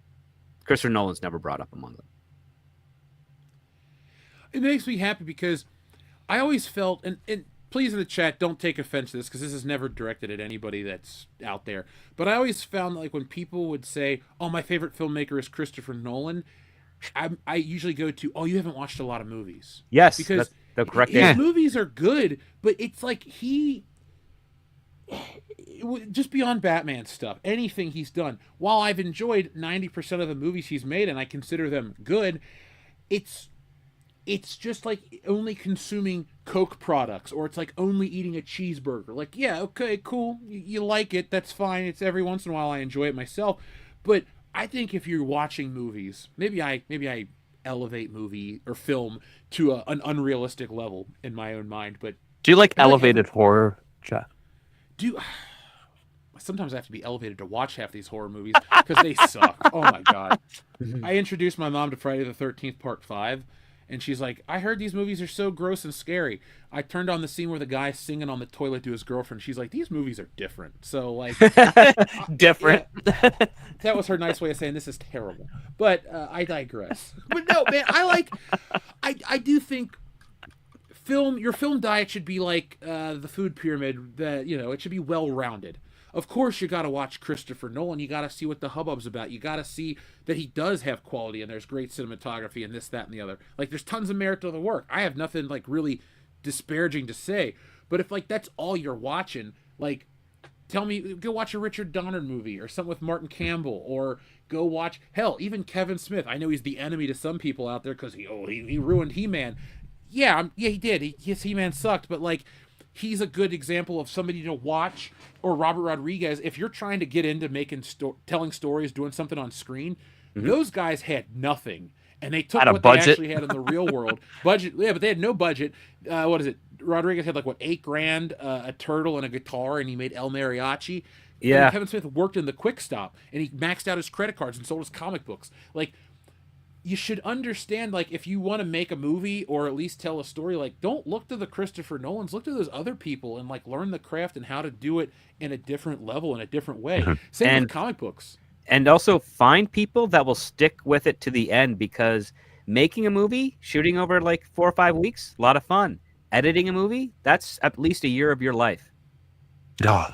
You have to understand, like, when you're bringing people on board, it's like you have got to realize that your editor, your music composer, any effects people that you get, they have to be willing to dedicate at least a year to get this thing finished. And a lot of people can't do that. Every story I hear about an independent filmmaker that was struggling has all had the same thing. Everybody was excited when the script was finished. They were excited when they were doing casting. They were excited when they were doing pre-production. They were excited when they were doing production.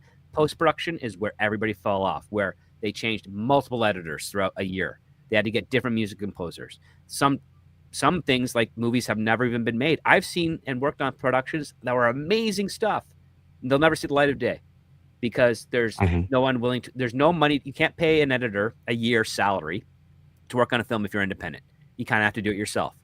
And most people in the independent scene, they only know how to do one or two things because they're starting out. It's their fandom, their fan of the genre, their fan and desire to make a story that's getting them there.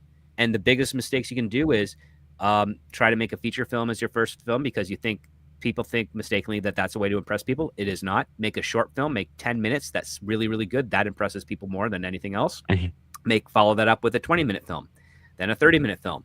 And then by that point, if you're able to impress people at 30 minutes, someone will give you money so you can pay people to finish a feature film. So it's kind of the same thing in comic books. This is something that I learned very recently. It's important to learn not just the craft as a whole, but when you're working on something that's more short form, like a short story for a comic book, 10 to 16 pages maximum, or a short film, 10, maybe 15 minutes, you learn pacing, right? You're forced to learn pacing, rather. And as in the case of comic books, you learn how to optimize your page and panel real estate, things like that. Like, those are important things that can only help you and benefit you when you eventually build up to that more long form thing, right? So now you're just taking and replicating the optimal pacing for something that's more short form, and you're replicating that now and expanding on it in a long form thing. So even though you have, maybe for a movie you have 2.5 hours even, which is a really long movie. Let's just say 2 hours, right? Sure. Or for a comic book, let's say 120 pages or something like that. Say 100 pages, because I was going to say, as somebody who did a 100-page story, that's a lot. Don't do that in look, and I don't want to ever discourage people. Like, if you're out there and you're creative, go for it. But start small. You may have heard of me through Stealing Solo, which is 52 pages, or Wokebusters, which is 100. But I've done stories that were 8 pages for other people. I was once challenged by Dion from the podcast. I came up with this ridiculous story concept. He's like, I bet you won't do it. I stayed up the whole night to draw it. I did it as a joke. I'm just going to stay up all night and draw these. It was 5 or 6 pages or whatever. But you definitely want to build it up. And if you can draw and write like I can, you're really far ahead. But I would also recommend learn the technical aspect, because there's nothing worse than not knowing how to set up for print, or if somebody messes up your shit, not knowing how to fix it. This isn't look at me. It's be like me in this way, is know how to fix any mistake that could come your way, because you're speaking from a place of you had to deal with that. You had to get around those issues. This isn't I got to avoid all these issues. No, you had to put up with them, and so you had to figure out how to deal with them. If you can imagine a hiccup on a comic book, I've had to deal with it. From companies messing up, to people not doing your shit on a schedule, to people refunding you because they said they could do the work, but they couldn't do the work, or they wouldn't do the work. I even had professional companies that took umbrage with Wokebusters, quote unquote, make mistakes to my print file because they didn't like the content of the work. So you're going to run into every hiccup in the world, but to make it more manageable, start small with everything you're going to do, because Scripps made movies, Andrew's written comics, I've made my own books, and we want you guys to go do your own shit. We love that you're here to hang out with us and talk, but if, let's pick somebody from the chat random, let's say, Sander Hammerslag's you know what, my dream is to make a movie. Go do it, man. Keep us in your rotation for entertainment, but go out and do this stuff.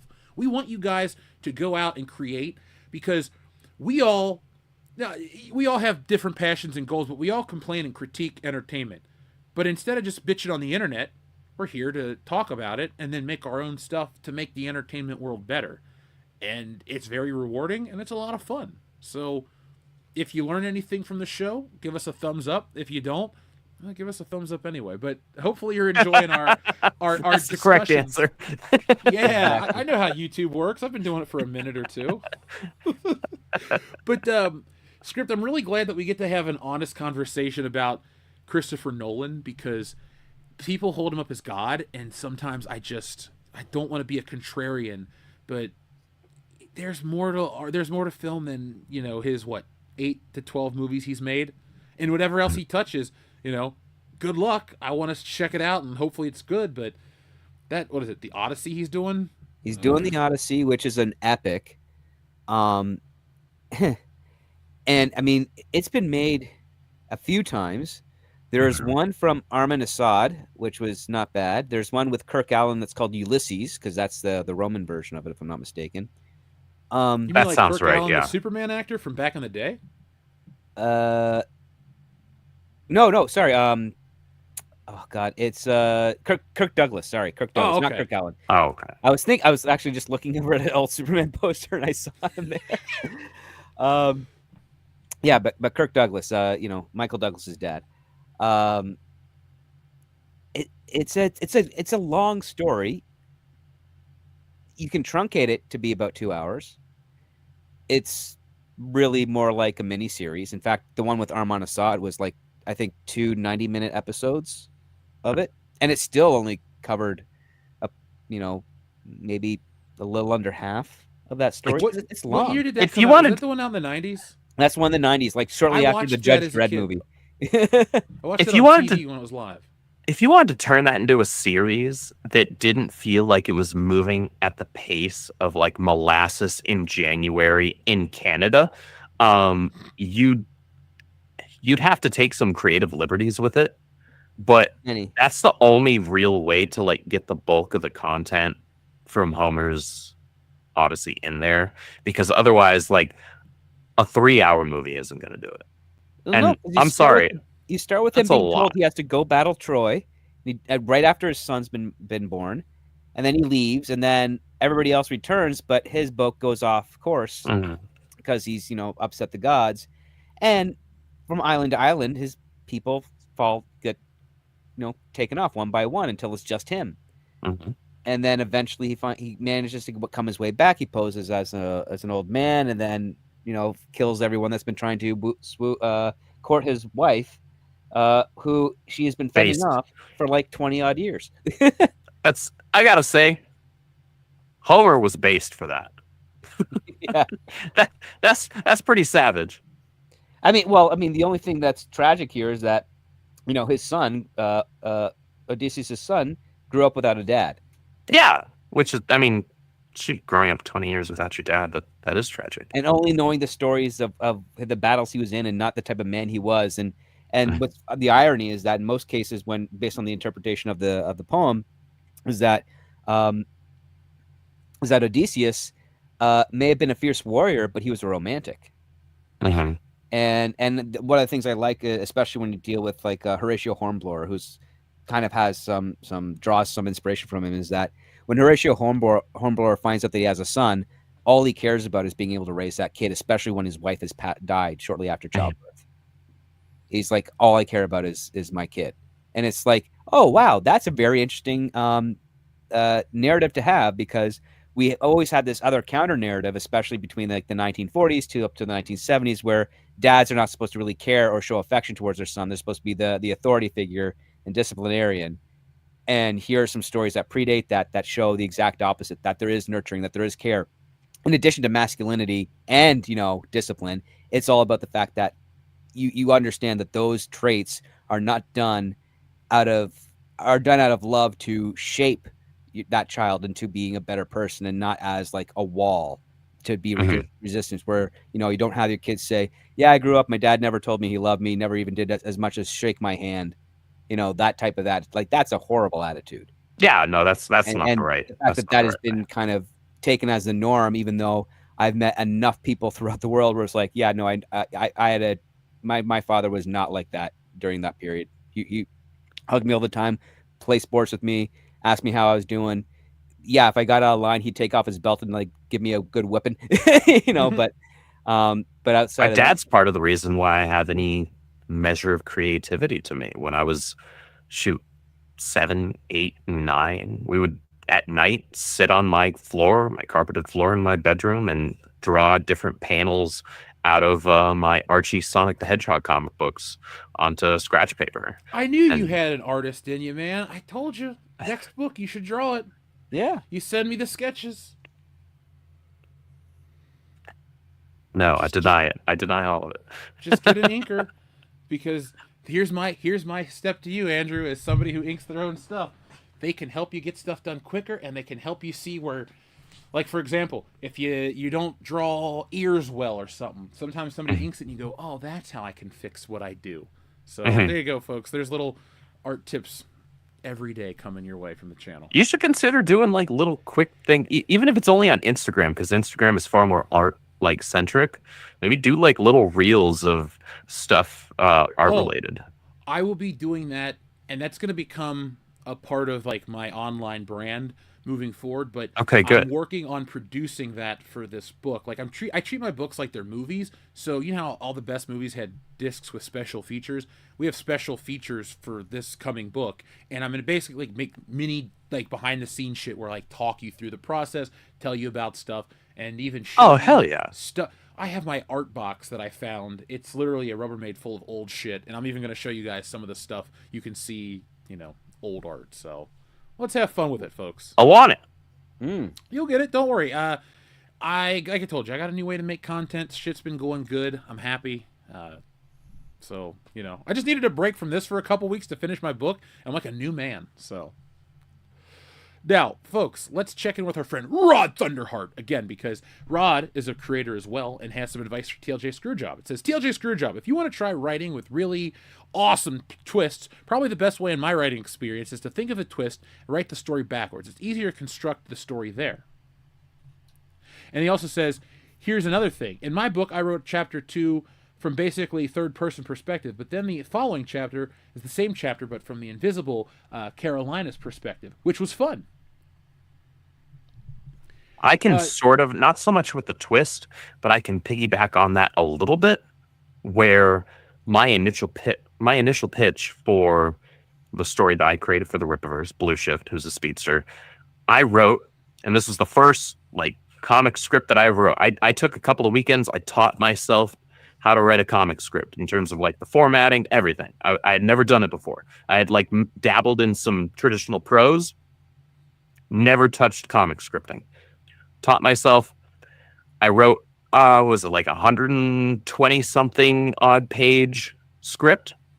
I showed my my direct supervisor, Caro, and she was like, this is really cool. This is really good. What happens before it? And I was like, oh shit. Okay. So I had a target now. I was like, okay, I definitely want to get to this point, and I know other stuff that I want to do down the line. Where do I start, and how does it actually connect with that in an organic manner? Sometimes working backwards can actually be helpful because you have that benefit of foresight, kind of. And that was fun to play around with and write some other additional scripts to be like, okay, so now I have, it actually wound up giving me even more ideas for my stories. If they ever get greenlit, we'll see. It depends on how well my short stories received in Ripazine 5. But so what you're telling us is all the stories are going to be adapted, because that thing's going to be fire, dude. I hope so. I genuinely hope so. I'm very blessed because I've had a lot of people in our fandom message me on Twitter and email me, including people who are like more prominent on other platforms that I spend zero time on, like Facebook and Instagram and even TikTok, saying like, I was sharing out the trailer and art and stuff from this thing, and people are like, what the hell is this? I want to check that out. I don't know who the hell these people are, but I like that. And I'm like, I hope you like it still after you read it. I can't wait to actually meet you in person and talk comics and hang out. I'd say I would love to have like just kind of like an in-person round table with all of us just like shooting the shit over some brews and comics and talking movies and all of that. That's the dream. We need to make that happen at some point.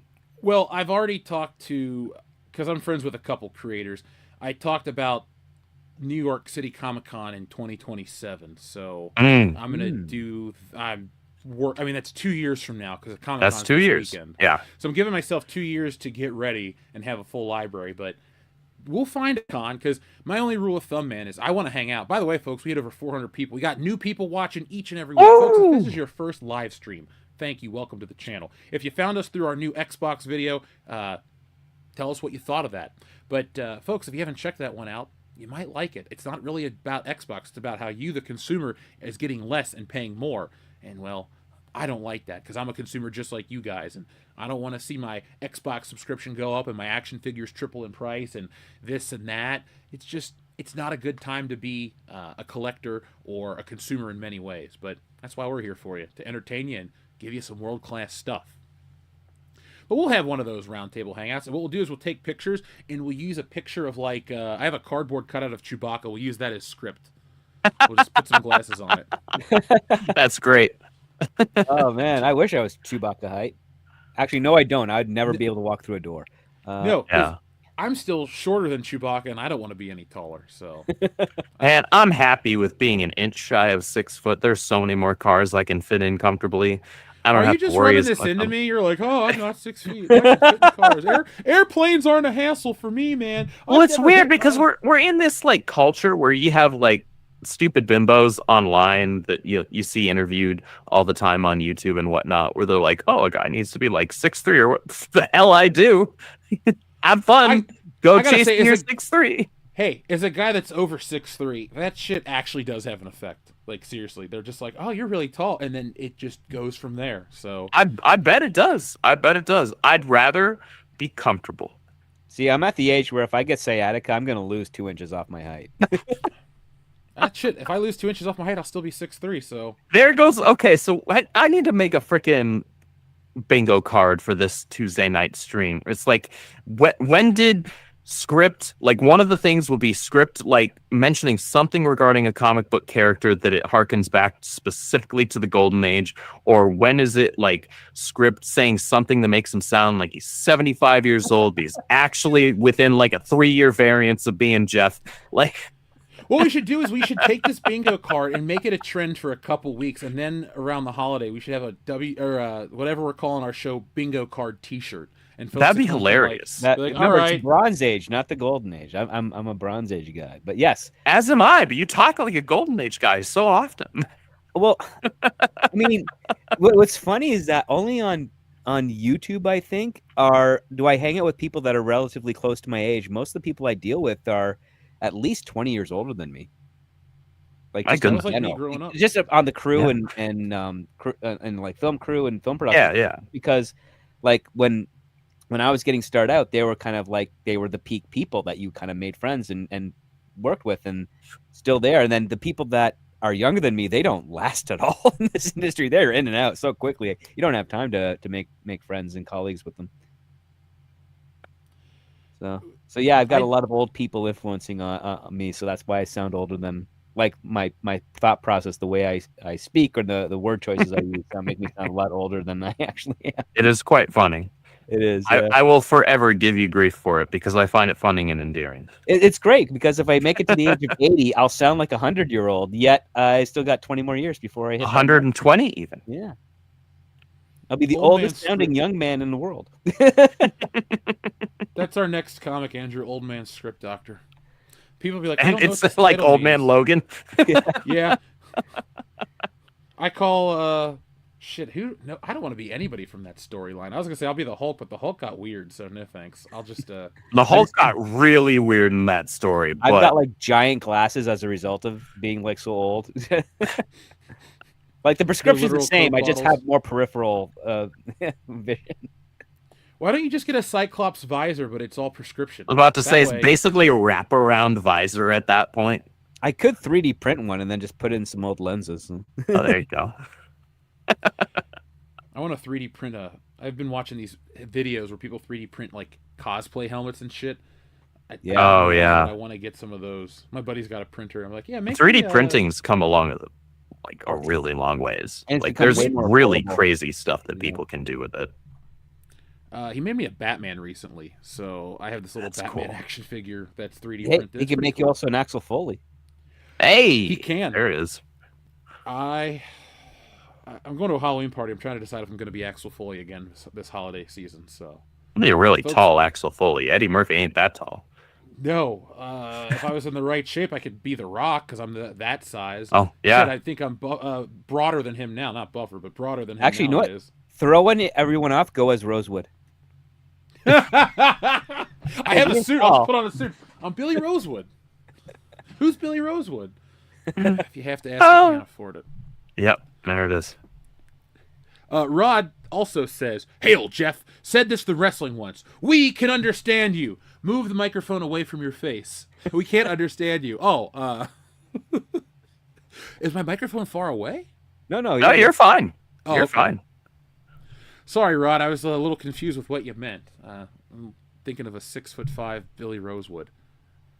He's not that tall. I've met Judge Reinhold. Nice guy. Oh, But, 6'5" is tall to me, but I'm only 5'11", so I guess there's that. I was your height in 5th grade. When you were 10 And years it- old. In 5th grade, shit, I was like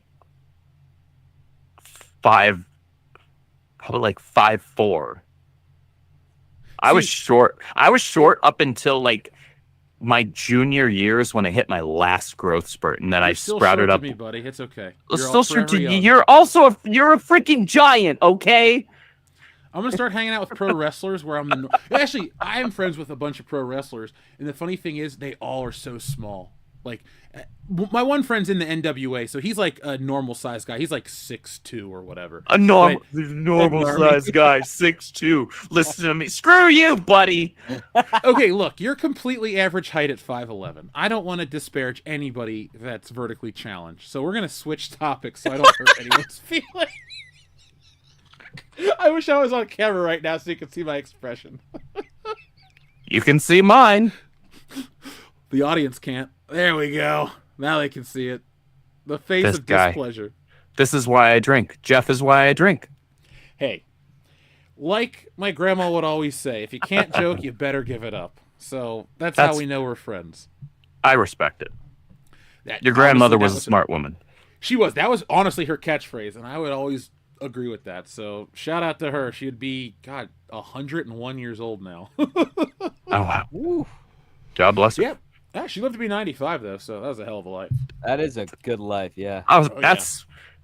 That's no short life at all. Dang. We all aspire to be 95 years old. Script, you're pretty much there. So, Or at least he would have us believe.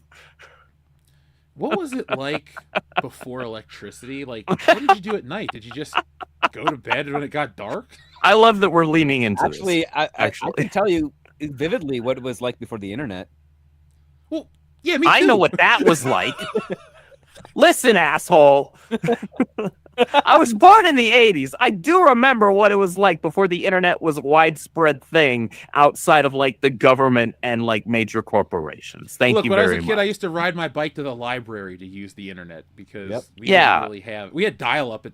I remember point, but when they had the broadband most widespread access to the internet was the freaking AOL online disc demos that 40 you hours get. a month for free. Right? Look at that. Yeah. Like, come on. Remember when you logged into the internet, it screamed at you, and now when you log into the internet, you Like when we at it. scream at other people. Welcome, you've got mail. I miss those days. Not really. I don't know. It was fun. It was I miss something new and exciting. That's what I miss. I don't miss the internet's better. It's faster. It's less weird. There's, you know what?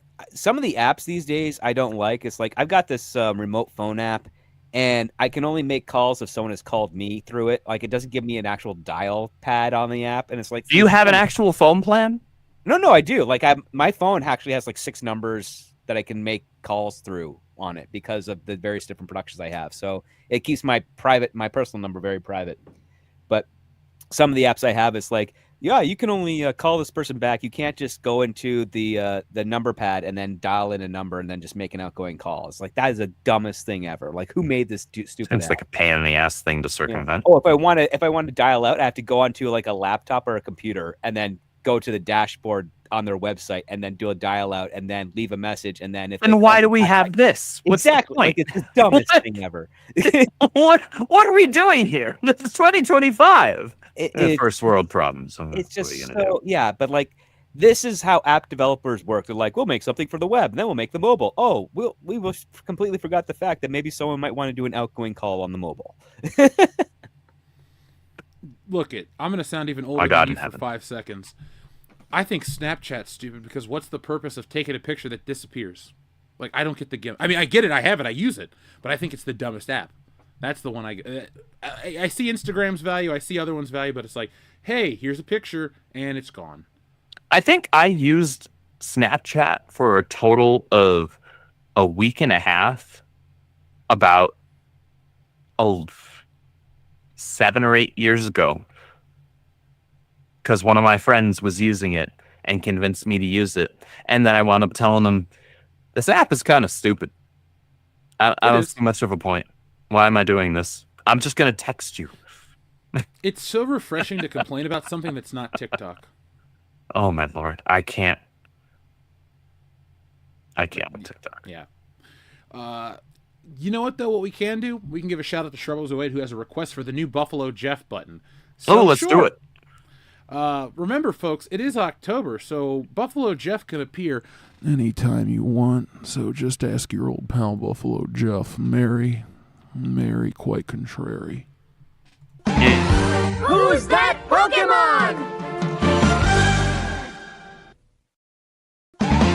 It's Me, your old pal Buffalo Jeff.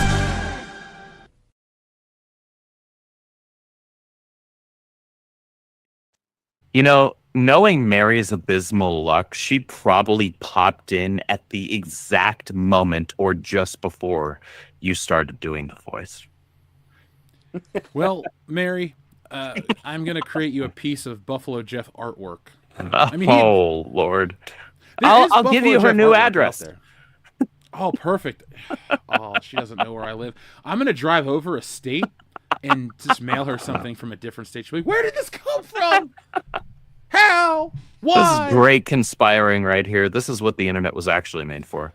It's like people that watch this show, they're like, all right, we're going to talk about pop culture and have a great discussion, learn some stuff, and now we're going to learn how to harass No, we're someone. actually Cool. just going to harass and emotionally terrorize our friends. That's what we do. That's how you show love. Believe me. You know, guys talk shit to each other. You show up and scare people. You know, it's just good-natured josh. Male what we things to your do. female friends from out of state. You know, Yeah, don't know where exactly. you are. That's all it One is. of these days off air, I'll tell you how I pranked one of my coworkers and made him think he was being watched by the television show Cheaters. That's a good one. That's definitely a story I need to hear at some point. I got him to, never mind. I'll tell you off air. I'm not going to incriminate myself publicly. Yeah, don't incriminate yourself. Don't do that. No, I got a lot going for me. I don't want to just disappear for. Actually, what I did wasn't illegal, and the statute of limitations. It's 20 years ago. What are they going to do? Anyway, Rod Thunderheart says, "Closer to your face, Jeff."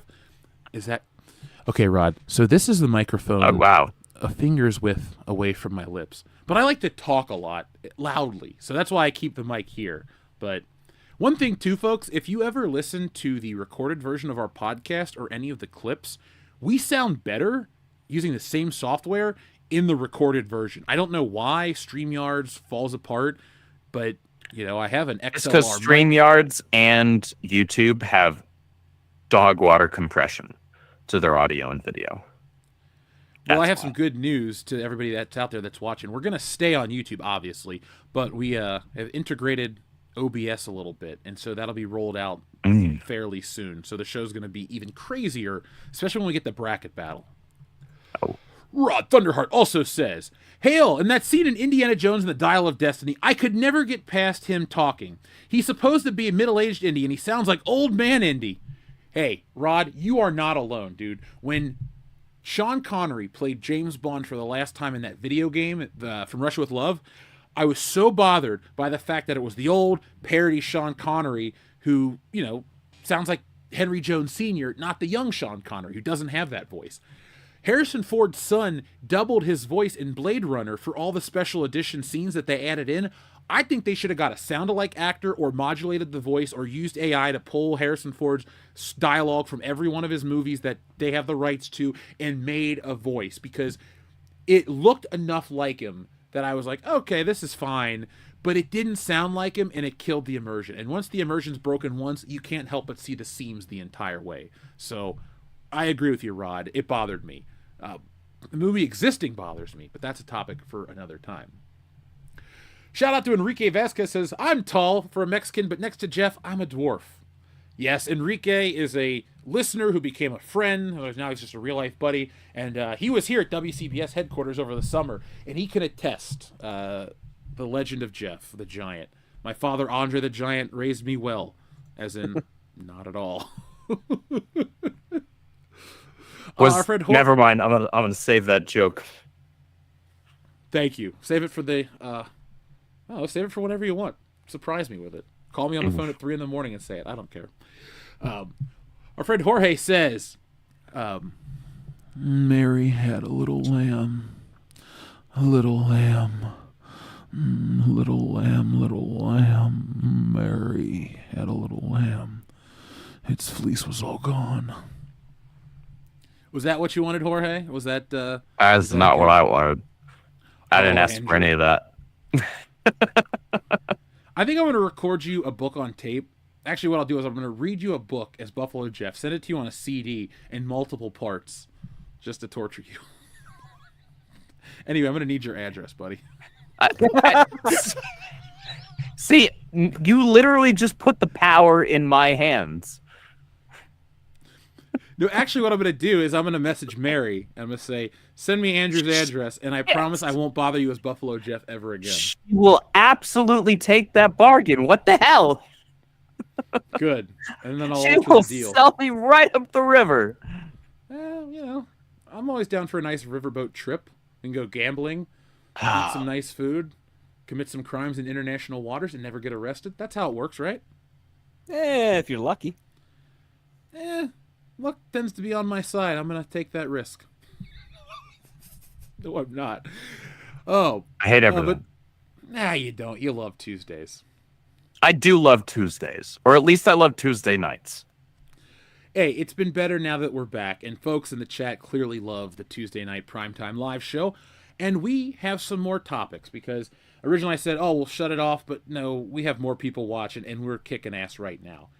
So, guys, since we're talking about film, we all know who Ridley Scott is. He's brought us classics like Blade Runner. He brought us classics like Legend. He's brought us Alien and many, many more. But like Gladiator 2. Yeah, I have not seen that movie. Doesn't exist as far as I'm concerned. I haven't seen it. I don't actually know if it's good or awful. I just have no interest in it whatsoever. That's not a movie that needs a sequel. I agree. He dies in the end. Spoiler alert for a 25-year-old movie. I was about to say, sorry, decade and while we're at it, Darth Vader is Luke Skywalker's father. He's Anakin Skywalker. Sorry, ruined it for you. That's not a sequel that needed to be made. But anyway, he's a great filmmaker, at least. Sure. But he, like Martin Scorsese and a lot of these older guys, have issue with modern day film. And while I do agree that a lot of modern film lacks the quality, the writing, the storytelling, just every element, because I've been making videos where I try to get to the root of why a lot of entertainment sucks. And now, obviously, the quick answer is money, because they want to make a quick buck. They want to do things that are easy. They want to cash in on recognizable brand names. That's obvious. We all know that stuff. But I think there's a greater problem, and I do think that a lot of art sucks today because cultural literacy, and that phrase to me means if I watch an episode of I Love Lucy, it's good that I know enough about the 1950s and the political climate. We're coming off World War II, the baby, all these things. I understand that. I wasn't alive in 1950, whatever, when I Love Lucy was on. Same thing with watching an episode of Star Trek. I get it that it takes place in the 23rd century. It's the future. But knowing the landscape of the 1960s, those stories make so much more sense. And I feel like I'm able to embrace them and understand them on a deeper level. And when you watch older stuff, I think it makes you just a more knowledgeable reader or viewer. A lot of films can't make films that take that or have that assumption that the audience is understanding what they're talking about, because we have 2 or 3 generations, let's just say 2 generations of people who refuse to understand the context of things. They only want to consume stuff in a vacuum. They want it to meet their current sensibilities. And let's be honest, when you're 19 years old, your sensibilities aren't the same as 29 or 39 or 49, though I haven't hit 39 or 49 yet. Script, what is it like to be 98? Do you have the same sensibilities as 78? Yeah, it's pretty indistinguishable. He's just more grumpy and gassy. Hey, it's just like being 36 then. What the hell? But so the reason I make that long roundabout introduction is I can understand why someone who's older that has made legendary films and has done great work would have issues with modern day entertainment. But Ridley Scott was quoted as saying, "I don't watch modern movies. I just watch my movies." So he's suffering the same problem of AI. Yeah. I heard that quote and I just wanted to really pick your brain, especially you, Script, who's probably seen every Ridley Scott movie, especially the newer ones. Sadly. Yeah, thank you. If he's at home watching his new movies, do you think he's like patting himself on the back going like, I'm doing a great job? Or do you think he's just lying to us and he's just full of shit right here, this quote? I think the Ridley Scott his career has gone the way it's gone because he didn't have his brother Tony to keep him honest. And He was sadly good. Tony, ended himself. Mm. Tony was like the more creative director, the more fun director. And Shout out to Sander here for mentioning Kingdom of Heaven. That Oh, yeah. movie is phenomenal. And I mean, I'll say this way: Ridley Scott's not wrong to comment for his commentary on the movies. He's wrong to be watching his own stuff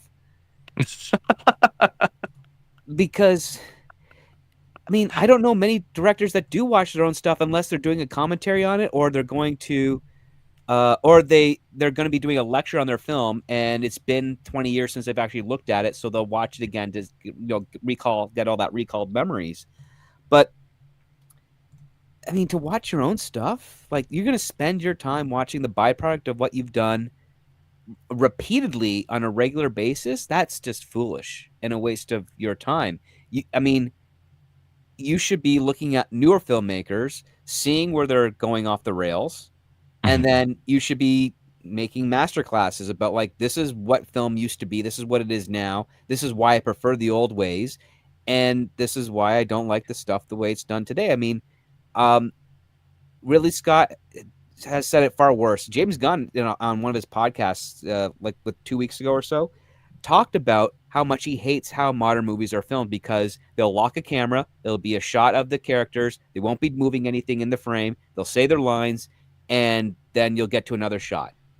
And he's like, that's not filmmaking to me anymore. And that's frustrating to watch because you have a space. That's sitting there just rolling. Yeah, you have a space. Yeah. Use your space. One of the things that we can appreciate, like you mentioned I Love Lucy, Jeff, those sitcoms were literally a one-act play for their television. People moved around in the sets. They hit their marks. They interacted with things around the room. They talked to each other. They weren't just talking to each other. They were doing things at the same time. The camera followed them. I'm hard-pressed to think of many television shows that do that aside from maybe St. Dennis Medical, Only Murders in the Building. Yeah, those are the only two I can think of right now that are new shows. That's it. Everything else you can easily say, oh, yeah, they locked out the camera. They're doing their thing. Tim Allen's latest show, Shifting Gears. Yeah, they lock off the camera. They do the shot, and then they go to like camera 2 or 3 for close-ups or mediums. But all they're doing is just standing around. They're not really moving anything. They're not doing anything. Maybe they'll sit on a sofa or a couch, and it'll just be boring. Uninspired cinematography. Whereas you go to All in the Family, you'll start out with that classic shot of Archie Bunker sitting in his chair, Edith next to him, and then Mike on the couch. But then someone will open the door and come on in. And what happens? The camera will follow them a little bit. Everybody will get up, and they'll start moving around and going around there, and you'll get reframed shots of the same location, and you'll be able to see a performance. You'll be able to see a conflict, and it'll be, typically usually funny. There's effort to that. But now I don't know many actors that don't know anything other than, okay, this is your mark. Stand here, say your lines, don't move or do anything. And There's no ownership of your space. Not really As an actor in a lot of the stuff now, which is weird because but that's actors something aren't even taught that anymore. That's the thing. I was going to say maybe that's something that's not actually encouraged or taught anymore, because I know that at least when I was doing stage and TV and film school, that was something that was heavily impressed upon, at least by my instructors, because if you don't have a presence, what's the point of you being there? Well, they've redefined what the presence is, which is the presence is how much can you control with as little movement as possible. And you know why they do that? They're like, because you're probably going to be working in TV. Production is like 6 to 10 days for an episode. You got to make your day. We're not complicating things. Stand here, do your thing. We'll do another camera setup for when you do a movement from one point of the room to the other, or leaving for an exit of the scene, and then you just keep going. And TV That's has been watering like that down. since 2000. Well, even more than that, that's such a watering down of what was already a huge watering down of you take stage, right? Stage is big. You're open. When you're acting, your gestures are far more open and large, right? Because you're trying to play to a live audience.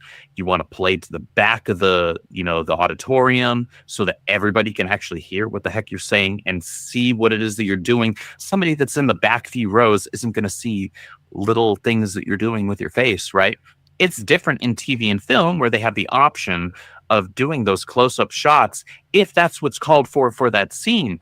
And so naturally, TV and film, it's closer, it's more brought in, it's a little more, I guess, intimate in that regard, where you at least have the opportunity and option of leveraging some more subtle things with your gestures and whatnot, and with your tone, because you got boom mics and you got all sorts of stuff that can pick up on the subtleties, right, on the small stuff, and make it still able to be seen and able to be heard for the movie going or TV watching audience. But to get rid of any amount of real, I don't know, ownership of a space, you still, even in TV and film, as I was taught, you still want to own the space that you're occupying and have a presence there, even as a not starring role character.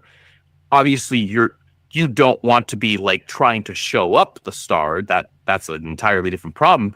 But you want to actually seem like you actually have a place there, you're not just an afterthought, right? To act otherwise makes no sense whatsoever. At that point, like I said, why are you there? If you have no presence, what's the point?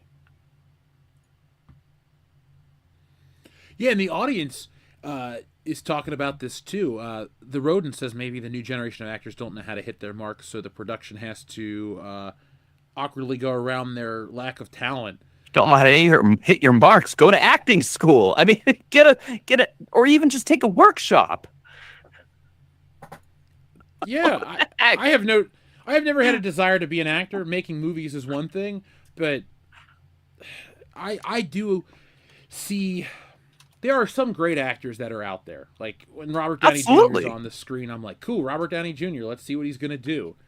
But then there are a lot of ones that I'm just like, I don't know why this person's famous, at all. I don't want to pick on her, but I've watched Zendaya and some stuff, and I'm like, why is she a big deal to people? She's not entertaining at all. She can kind of sing, but other than that, she's not much, at least in anything that I've seen her in, she's not really much of an actress. No, she has an exotic face that people like, but she has no body. And she's a rail. Yeah, she's a rail. And the body of an 11-year-old boy, and I'm sorry, that's not attracted to somebody who's attracted to, even less so than her. Somehow. I feel like a lot of people, well, you just use people because, really weird-looking people, we're told that they're so great, and people on the internet buy into that shit. I don't really care that much. I'm not waking up in the middle of the night going, "Oh God damn it, Zendaya, blah blah blah." I just don't give a shit. It'd be weird if I did. Yeah, ultimately, it doesn't affect me. I don't care, but it is strange to me. But what I'm getting at is, I find that I don't think that their talent supersedes their weirdness. If you can be fuck ugly, you can be a weird looking person. Let me refer. Danny Trejo. I was going to take it back and go Steve Buscemi, because I want to pull back to fuck ugly. Oh, there you go. There you go. Steve Buscemi is not a conventionally handsome person, or whatever you want to say about him, but he is an awesome actor. And anytime he shows up in something, I'm like, holy shit, that guy knows how to act. I'm there. Even Happy Gilmore 2, garbage movie, but Steve Buscemi, I at least was paying attention to his role. But Escape but from for- L.A. Yeah, please cheesy don't movie. mention that Steve movie. Buscemi's awesome in it. That is true. That is my least. No, it's one of my least favorite John Carpenter movies. This time of year, I watch a lot of horror, and John Carpenter always pops up. But there's like no time where I ever want to watch Escape from L.A. Escape from Or New Ghost York. of Mars. Is that your least favorite one? That's my least favorite one because it is essentially a Snake Plissken film without Snake Plissken because they had to get Ice-T to play, or Ice Cube, one of the Ices. It's Ice Cube. Yeah, to fill in that role. Vanilla On Mars. Ice, Ice Tea, Ice Cube. They're all the same, right? I think Except what for we one's should white. do, maybe on this show or on the podcast proper, is do a debate. Who's the better iced actor, Ice Cube or Ice T? Because like there's an argument for both because they've gone from rapper or singer because Body Count was a punk rock band, but like they've gone from musician to like pretty good actor. War of the Worlds may have been an absolute piece of shit film, but Ice Cube's been in a bunch of stuff. And he's pretty good overall. And his kid's a good actor, too. I'm Like, just that's a- surprised there hasn't been a celebrity that's popped up named Ice Coffee. Well, you don't know what I'm going to do in my next career, so I might become Iced Coffee. You want to help me build a present script? We can all have food-based names for our We could acting do that. I mean, personas. listen, I could go buy ice cream, because I'm white. That's true. And Andrew is, what are you? What ice are you? Ice milk? No, that's too much like ice cream. I'm about to say that I'm white, but apparently script is whiter, so I feel like I don't get to claim that. That's I a mean, good you could go- question. you could be sour cream if you want. But then you Caffeinated have to be ice? bitter. It has to have the ice theme, so it'd be like, You could be iced coffee since you're caffeinated wolf. I'll come up with another ice name for me. Ice espresso. ice Stone espresso. Cold. Yo, folks in the chat, let's see. Ice cone, ice espresso, boba tea is Andrew. Yeah, all right, boba tea it is. Boba tea is good, man. That's cool. Hey, when I was in college, everybody wanted to go get bubble tea is what they called it back then. And I'm just like, all right. And all I knew was that it was like delicious fruity drinks that, they were tasty. So I'm all They are about- tasty.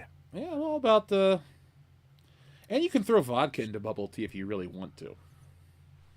Or you I've done could, that before. if you're determined enough, you could probably throw vodka in anything. Ask the Russians. Hey, there's vodka sauce, so you can even have vodka with pizza. Mhm. You get a vodka with your vodka if you really want. I have. It's called a double, Andrew. It's the only way to drink. Yeah. No, but the Ridley Scott comment, to get, I guess, kind of back on track. We're just having fun with everything now. In the chat, we got ice burn, ice water. Ice Your facilities. ice water. Ice water. Ice water. Stupid. That's somehow the dumbest and yet probably the best one. Ice wine. Ice there we water go. is still better than vanilla ice. Wait, iced I wine? like Who vanilla. said iced wine? I did. I said iced wine because you drink wine. There I am. There I am. There it is. Iced All wine. right, ice wine. There it is. sounds- It almost sounds like you said ice wine. It's like a Apple version of a pork product. But yeah, ice wine it is. That's your rapper name. Ice I'm wine? Coffee. Ice Sure, why not? You know what? I'm okay with it just because I love wine. I do too. I may not drink hard liquor anymore, but I'll drink wine. Drank a bottle of it after I finished my book. I was like, that's how I'm going to celebrate. I'm going to drink a bottle of wine. That's and a eat good steak. celebration. Oh wow, that's what cut did you have? What'd you do? A porterhouse. My man. Yeah, it was a big steak, and I reverse seared it. You and deserved timed it. Thank you. Ooh. It turned out well. I was very surprised with how good it turned out. So, now I'm hungry at 11:45 at night. Thanks, me. Right? No, I'm like, I've got a few extra leftover tacos from dinner.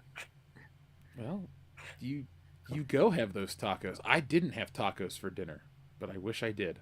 It is Tuesday after all.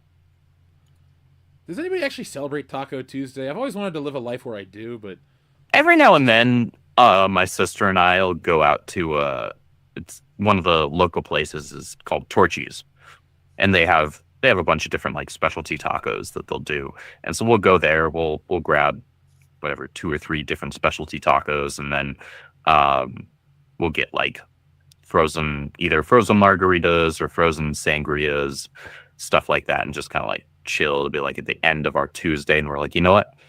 It's neither a Monday or a Friday, but it's close enough. Oh yeah, as an adult, you can definitely justify like, I'm gonna have a couple of drinks or do whatever on a Tuesday night as long as I get up in the morning. That's all that matters. Emily Kruger in the chat gets us. She says there's Torchies there in Arizona. Right on, Emily. Thank you for being here. Appreciate you. Big fan of the Rippaverse she is, and I appreciate her. You could be Iced Taco, says Sander Hammerslag. Ice taco. I feel like I'd have to say it in Spanish, and it's been a really long time since I've been in high school and been one of two white guys on an otherwise all Mexican soccer team. So I don't remember how to say that. Isn't HIELO like yellow? Isn't that the word for ice? Dude, because when I went to Spain, I genuinely don't remember. I kept asking for water without ice, and then the guy basically was like, "You say it like this." I'm like, "Oh, thanks." So I went to Spain like 20 years ago, so I'm trying to remember this. That's a long time, man. Mm-hmm. I know, right? We're at the age where I could be like, "Yeah." 20 years ago, we were still in high school. Yep. 20 years ago.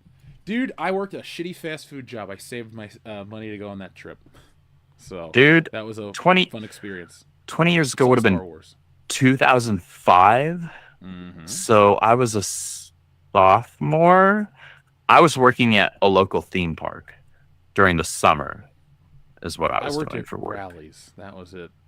I got a college diploma. My second. Shut up, old man. Look, I did well on the ACT, but I wasn't going to college at 9 years old. I wanted to have a normal life, play video games, watch TV. I qualified for all the honors classes and the whatever the hell the other one was.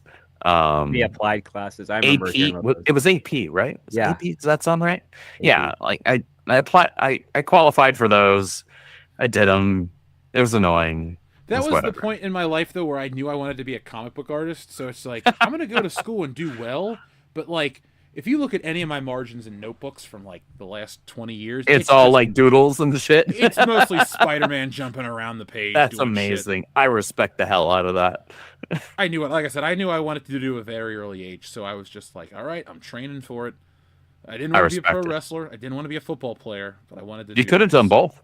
No, he would have no knees if he was a football player. I'm glad I wasn't a football player because they said your average lineman's life expectancy is like 55 years old. And yeah, it'd be great to like live it up and do that. Wow. But like, I don't want to die in the next 19 years. So that's not a long life. Like, nope.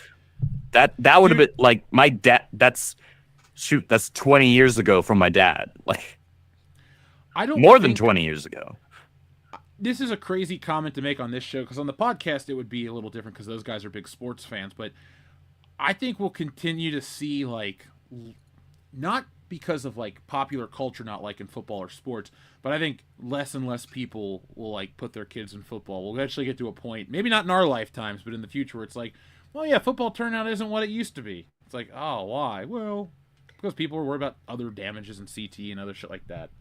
Me personally, people were tearing their ACLs and shit. I don't know. I knew people that blew their knees out in high school and still can't walk right. It's like, I mean, I get it. You're passionate about it, but why destroy your body for high school sports? You have like a 1 in like 5,000 chance of making it pro.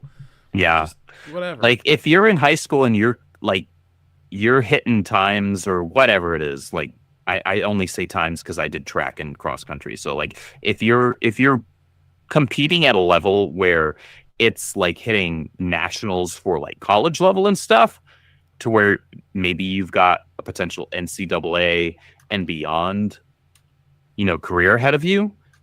That's one thing. But for the vast majority of people, we're talking like 99.5% of people, dude, do not destroy your body for high school sports. High school will come and it will go in the blink of an eye, and nothing from it will matter. Yeah, it's a very important time in your life, but it's also like a very irrelevant time in your life because it's like, it's both. You need to it's do weird. To get to college, and then it's like, I have one friend that I still see from high school. All my other friends are either from college or like friends that I made as an adult.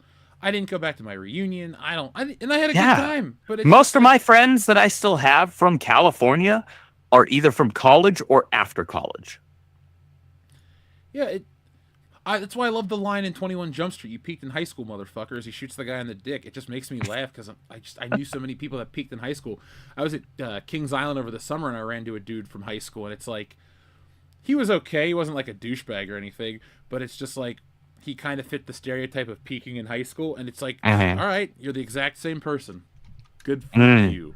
You never grew outside of what you were in high school. That's not a compliment. I mean, I got to be careful. He's a cop. He might find me and, harass me on the side of the road or something, like, on the way back from a con. Just say he racial profiled you. That's true. He is white. Or at least he racial profiled half of you. I don't know. Hey, the other day, somebody walked up to me as I was leaving the store, like, are you Samoan? Like, people can't gauge what I am 90% of the time. I'm okay with that. Really? Samoan? Dude, I've never told you the story how Roman Reigns' aunt mistook me for being a family member of theirs. Oh, no way. Yeah. So my uncle, it starts as a sad story. Don't take it as a sad story though. But my uncle was in hospice. It was, near the end of his cancer. Oh, that's a sad story. The nurse comes in one day, and this nurse keeps looking at me. I'm like, I don't know this lady. Like, why does she keep looking over at me? And so we're talking and this and that, and it comes and she's like, yeah, I thought you were part of the family. Like, I've been mistaken for Samoans, literally the wrestling people. Like, I don't think I look anything like them. But lots of people say I do, so I just lean into it. Like, if I was ever at a wrestling event and they're like, blah, blah, blah, about the Anawati family, I'm like, yeah, I'm Cousin Jeff from Ohio. Let me in. I'll lie, hang out backstage. I'll lie to their faces and tell them I'm related to them. See if they even notice or care. What was it? The bloodline? Was that what the story was a couple of years back? It's still going on, actually. Oh, is it really? I haven't religiously watched WWE since like 2019. You're not missing out. It's pretty unbearable. But yeah, no, I'm not missing much. But yeah, I've been mistaken for like those people many, many times. And I'm okay with it. Like I said, it's not like I'm mistaken for like Steven Seagal or somebody that sucks. No, you have charisma. Yeah, and I don't fake my martial arts prowess. I mean, I have a trophy, but I would never start a fight because I'm like, such a badass. Steven Seagal has all of the charisma of a dying amoeba.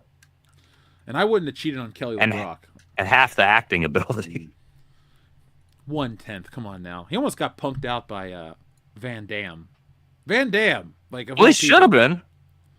Yeah, Van Damme challenged him to a fight. I read this book on action heroes, and all these big action stars were at a party in Miami with Stallone and a couple other people, and Seagal was just trying to show off what a badass he was. It also told the story about how Stallone had like a crush on Princess Diana or something and got really upset when he had dinner with her. I'll look up the story and tell it to you with better context, but it was a great book. I highly recommend it. I'll get you the All right. Yeah, shoot it to me. Speaking of titles, TLJ Screwjob, what is up, my friend? He says, hearing the AOL talk reminds me of when I was in college, and in 2016, in a group project, I was talking about AOL. You've Got Mail guy did Uber. Wait, what? Did you guys know that? Wait, he made Uber or he became an Uber driver? Yeah, I was going to say, like, either of those is an option when it comes to Hollywood. Sometimes your career crashes that hard. I'm hoping, because I know Ashton Kutcher, like, invested in Uber and is, like, a billionaire, but... Yeah, he's doing all right. Yeah. And he's married to Mila Kunis, so... Yeah, that's not a grooming story if I haven't heard one. Oh, yeah, I forgot. She was super young on that 70s show. Yeah, she's 14 when she started that 70s show. Have you ever heard how she got the job? Yeah. If I remember correctly, like she auditioned for it. They then asked her, when are you going to be 18? She said, I'll be 18 on my birthday.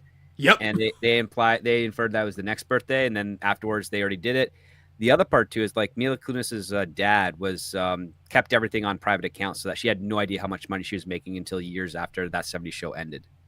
Oh. Well, yeah, and from what I've seen from interviews now, like she has a crap ton of money and her like family refuses to like accept anything from her.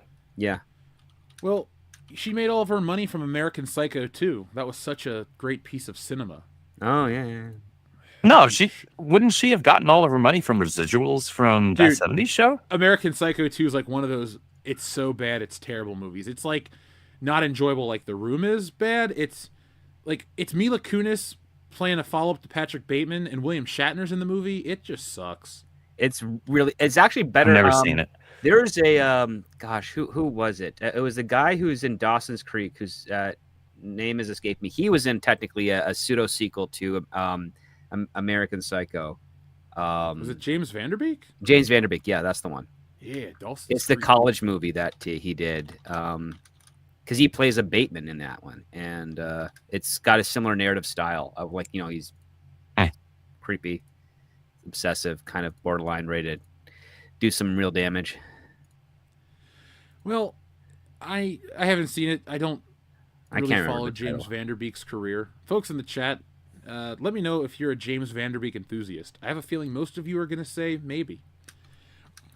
But TLJ Screwjob, the "You Got Mail" was like, remember everybody had that as like their text tone, like when smartphones were out. It's like, haha, you got mail, and it was kind of like ironic and funny for a minute, and then you're just like, I thought that was dead 10 years ago, and now you don't hear it anymore. I think it would be refreshing to hear "You've Got Mail." Maybe I'll change my phone. You ever notice, like, we are so avoiding the Ridley Scott comment? I think we kind of touched everything we We have needed way to more touch interesting on. things to talk about than Ridley Scott's just- commentary I on mean, current day media. What are we gonna say? Like, it was Ridley Scott, kind of like, and I say this as someone. I love the original Alien. I love Gladiator. I love Kingdom of Heaven, as I stated earlier. Like, he's got a great body of work in, you know, the last couple of decades, but he's also got some stuff where it's like, man, like, you really shouldn't be jerking yourself off and giving yourself ego berry pies like that. Like, calm down. Like, you are saying right now, you only rewatch your own stuff. You don't watch anything else. I don't know. Like, I don't care who you are and how good your movies are. To me, that just kind of makes you an asshole. You're just kind of a prick, and you're snuffing your own farts. Yeah. I can't have much respect for you at that point. Like, I can compartmentalize, right?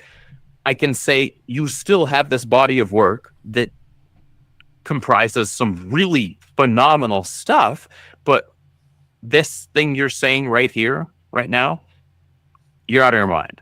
Calm down. You're not God's gift to filmmaking. No, that was his Relax. brother, and he should Yeah. watch Top Gun. Like, Or, like, or calm Beverly Hills down. Cop 2. Okay? Like, seriously, calm down. You are not that special. Nobody is. No Do you think filmmaker is. Do you think if Ridley Scott would have directed the Rocks movie, that it would have been a bigger hit? Oh, the one of Smashing Machine? yeah. No. I mean, everything that I've heard about that is like, at least as a movie, it's actually a good piece of work, but just like there's no audience for it. People don't actually care. Well, Dwayne the Rock Johnson, I'm sorry to say, he's not really a movie star. He just isn't. Yeah. And I think that has to do with the fact that I think Even though what I'm told, he actually probably had one of his best performances in that. No, I think he's a good actor. Like, he can be a good actor, but he has done something silly where when he started to do movies, like starting with The Mummy 2 and then The Scorpion King and then moving, expanding out that way, he took way more control of what he would be in as opposed to allowing basically the industry guide him to his strengths.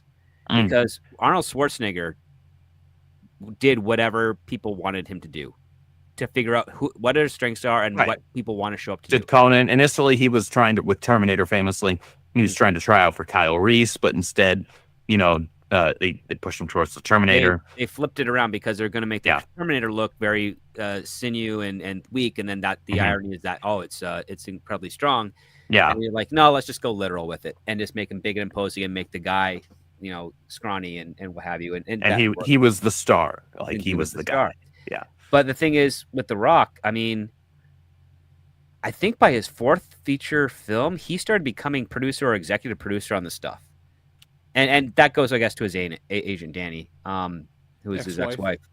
ex-wife. Mhm. But it completely, he's been trying to force an outcome for his career that is not in line with what is to his skill set. Mm. And as oddly as it is to say, like, John Cena's the better actor of the two that Yep. came out of that part. because I saw him just in That's Ricky's sad to hear because I don't really care for John Cena's acting in most things that I see him in. But thing. He The knows Rock, how to even lose though himself in a he's just role. playing The Rock in most stuff, that's kind of what I go to see him as. Yeah, I mean that works too. Like John Cena, I've seen him lose himself in the roles where you're like, okay, I'm not really seeing John Cena here. I'm seeing a guy who's desperately trying to act and who's not failing at it, like compared to other wrestlers that try to get into acting. Just out of curiosity, what role are you thinking of when you say that? There's a couple in there, mostly on the comedy side of things. Okay. The first time I Friends. noticed that he actually had a talent was in The Marine. I was Oh, shocked. his very Okay, first movie. That's his very I first haven't movie. seen that one. Oh, let me correct myself. That is not his very first movie. He It's actually not? predates The Rock in movies. John Cena's in Ready to Rumble. Oh, Yeah, he's a background character, but he's in Ready to Rumble. Before he Okay. broke into wrestling, because the WCW had a thing called the Power Plant where they would, wrestlers would go train, and they made a movie in 1999 that came out in 2000, and John Cena is in that film. I think I saw one of Orton's Marine films before I saw Cena's. They're better than the Miz's. Well, see, that's kind of sad because he's actually better on the mic. The Miz has won at life. The Miz has the best life of any wrestler. He's got He's- the best looking wife. He's I got was the about best to schedule. say, He's got it all. he did okay. He did okay. He was one of the best Intercontinental champions and U.S. champions in like the past couple of decades. He's got Maurice, right? It's Maurice. Yeah, as his wife. I will never forget, and I promise I'm not going to derail us onto a wrestling tirade here, but when he popped off on Daniel Bryan, when Daniel Bryan was like being all sad and sappy about like not working and not wrestling, and The Miz had been grinding for years and years and working his ass off, and he went off script when he was like commentating. yeah. I was like, you freaking tell him. Dude, I used to This love is Daniel awesome. Bryan, but he has fallen. Like, you ever have somebody that just like bitches too much, like an actor or a celebrity, and you're like, can you like not sound like such a twat right now? Like, he's been bitching for the last couple years. I'm like, man, I was there when you won the big belt at WrestleMania 30. I was there when you retired. I was there for the all Yes this movement. shit. I was there. I I was remember a it. huge member of it, but it's just like he and a lot of those guys are so contrarian these days in AEW. It's like, we get it. You hate Vince McMahon and you hate that you had to do entertainment with wrestling, but your careers were bigger there than they'll ever be anywhere else. And I'm not saying you owe Vince anything.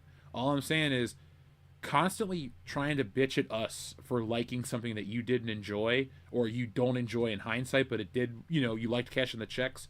It did a lot for your career and your defined bank your account. career. Yeah. Not breaking your neck in Japan or fucking around in a bingo hall like the WWE machine made you, man. Love it or hate it. Yeah. And I'm very anti WWE these days, dude, especially with all their price gouging and all this other shit. Like, I'm just stepping away from wrestling. So it's a long story. Folks, you talk about being upset by Disney Star Wars. I am, but I feel betrayed. Talk by to a wrestling. longtime wrestling fan about the current state of professional wrestling. Yep. Goddamn Undertaker and his podcast. That's a topic for another time. That's a whole other thing, man. Shout out to Susan. Make sure you send me that message, Susan, to info@worldclassbullshitters.com so we can ship out your stuff to you. I haven't forgotten about you. I just checked the emails. I didn't see anything. But how's Batista's latest movie doing? Do they pussyfy him because the boss girl?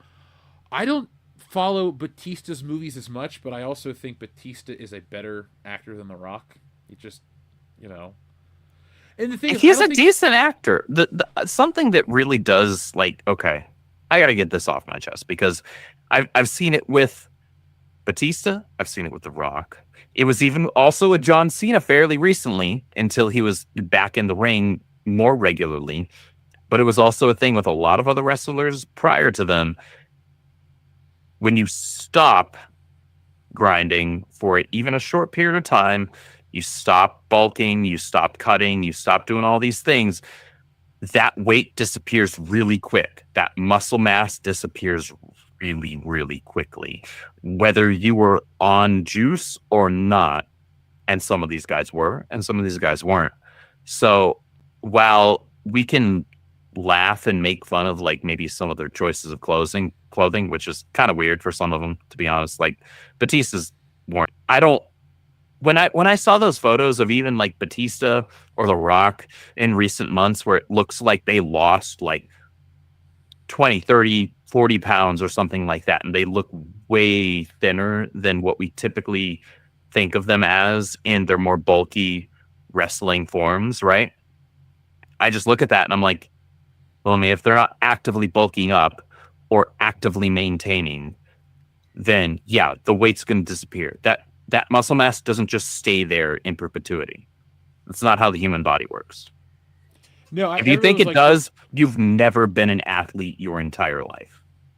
I just remember reading the comments online. People were like, The Rock has AIDS. The Rock is dying, this and that. I'm just like, oh my God. I hope not. That's all I thought to myself. Because he definitely looks noticeably different. But he does. He absolutely when you're in your does. 50s, you can't do that shit forever. You know how many calories do you have to ingest in order to maintain that size? Yeah, and even a 5 or 10 year difference can make all the difference in the world in terms of like whether or not you're able to maintain that consistently in a healthy manner. So he can't be bulking in the way that he was 10 years ago. This goes for The Rock. This goes for Batista. And I don't actually even really like Batista. I never have. Except for one moment. It was back in the 2010s. I can't remember. I'm pretty sure it was either Raw or it was SmackDown. So it was one of the two. So obviously it was one of the bigger two shows. But he said something to Stephanie McMahon that made Randy Orton break character live on air. And Stephanie like slapped Batista. It was absolutely hysterical. It was a great night. But like you can't maintain that kind of muscle mass once you get older. Like you just can't. It doesn't work that way. The human body does not function in that manner, not in a healthy way anyway. So like if The Rock is now not as big as he was 10 years ago, or Batista's not as big as he was 10 years. Hell, Cena right now, who's still actively wrestling, he's not as big as he was 10 years ago. Nope. There's a noticeable difference. He also has hair transplants. But hey, money can buy you anything. Money, hey, I respect it. I got nothing against it. Oh yeah. Let's not pretend like the human body just stays at maximum peak efficiency in perpetuity. That's not what it does. Well, I think there's just unrealistic expectations that people have from being online chronically, where they just don't understand how things work, because we're getting to a point where people just lack the life experience that your average everyday person would get by just existing. You know, digital existing off the internet. Yeah, I understand. Like, you know, we're old enough that we're like, yeah, when you weren't on the internet 24/7, you had to go do shit, or you had to get off a computer at a certain time because it took up your phone line. You know, shit was different. But, you know, chronically online is something else. I like how I've become the voice of what are the problems in society and how can we fix them? I guess I should stop watching so much YouTube. But the reason I asked you about The Rock's movie is, do you think there's any, like... I just want to know what you guys thought of the trailer, because I think there's a small contingent of people online that want to see him fail because they're fed up with him. They think he's fake, or they're tired of that. They're upset over the shit from Maui. But I just think the movie comes out at the wrong time. I just want good entertainment. If the movie's good, I mean, I'd be interested in taking a look at it. That's all I care about. Like, I think the stuff that went down in Maui with, like, what was it, all the fires and all that. Mm-hmm. Like, yeah, that was some bullshit. And I can understand people's like attitudes towards that 100%. Like, I won't fault you for that. But like, at the same time, compartmentalize, like, be objective. Does this person's actions here in this thing mean that this thing that they did over here was not of quality, whether good quality or bad quality? Those are two separate things. We talk about this all the time, separating art from artists. Like, as a comic book fan, I can say Mark Waid is a, TDS nutcase and psychopath on social media who should get off of social media for the rest of his life, for the entirety of the remaining part of his existence. He should never be online. But he knows how to write superheroes, at least within the DC universe, unlike almost anybody else in the history of DC Comics. Those two things are separate issues. I can say, you're a nutcase, stop acting like that, chill the hell out. But I can also say over here, you understand these characters and you're a good writer. Like, those are two different things. Yeah, he did Kingdom Come, right? He did do Kingdom Come, which is Yeah, it's a solid book. I would say it's recommended reading. It is Elseworlds. It is a good book. It's more popular for Alex Ross's art than it is for the story. That's the thing. That's why I it's had more to ask popular. who wrote it, because I knew who drew it. It is more popular for Alex Ross's painted art, which I actually, to be a contrarian here, I guess, I prefer Alex Ross on covers rather than his interiors. You're not a contrarian when you're talking to me about this.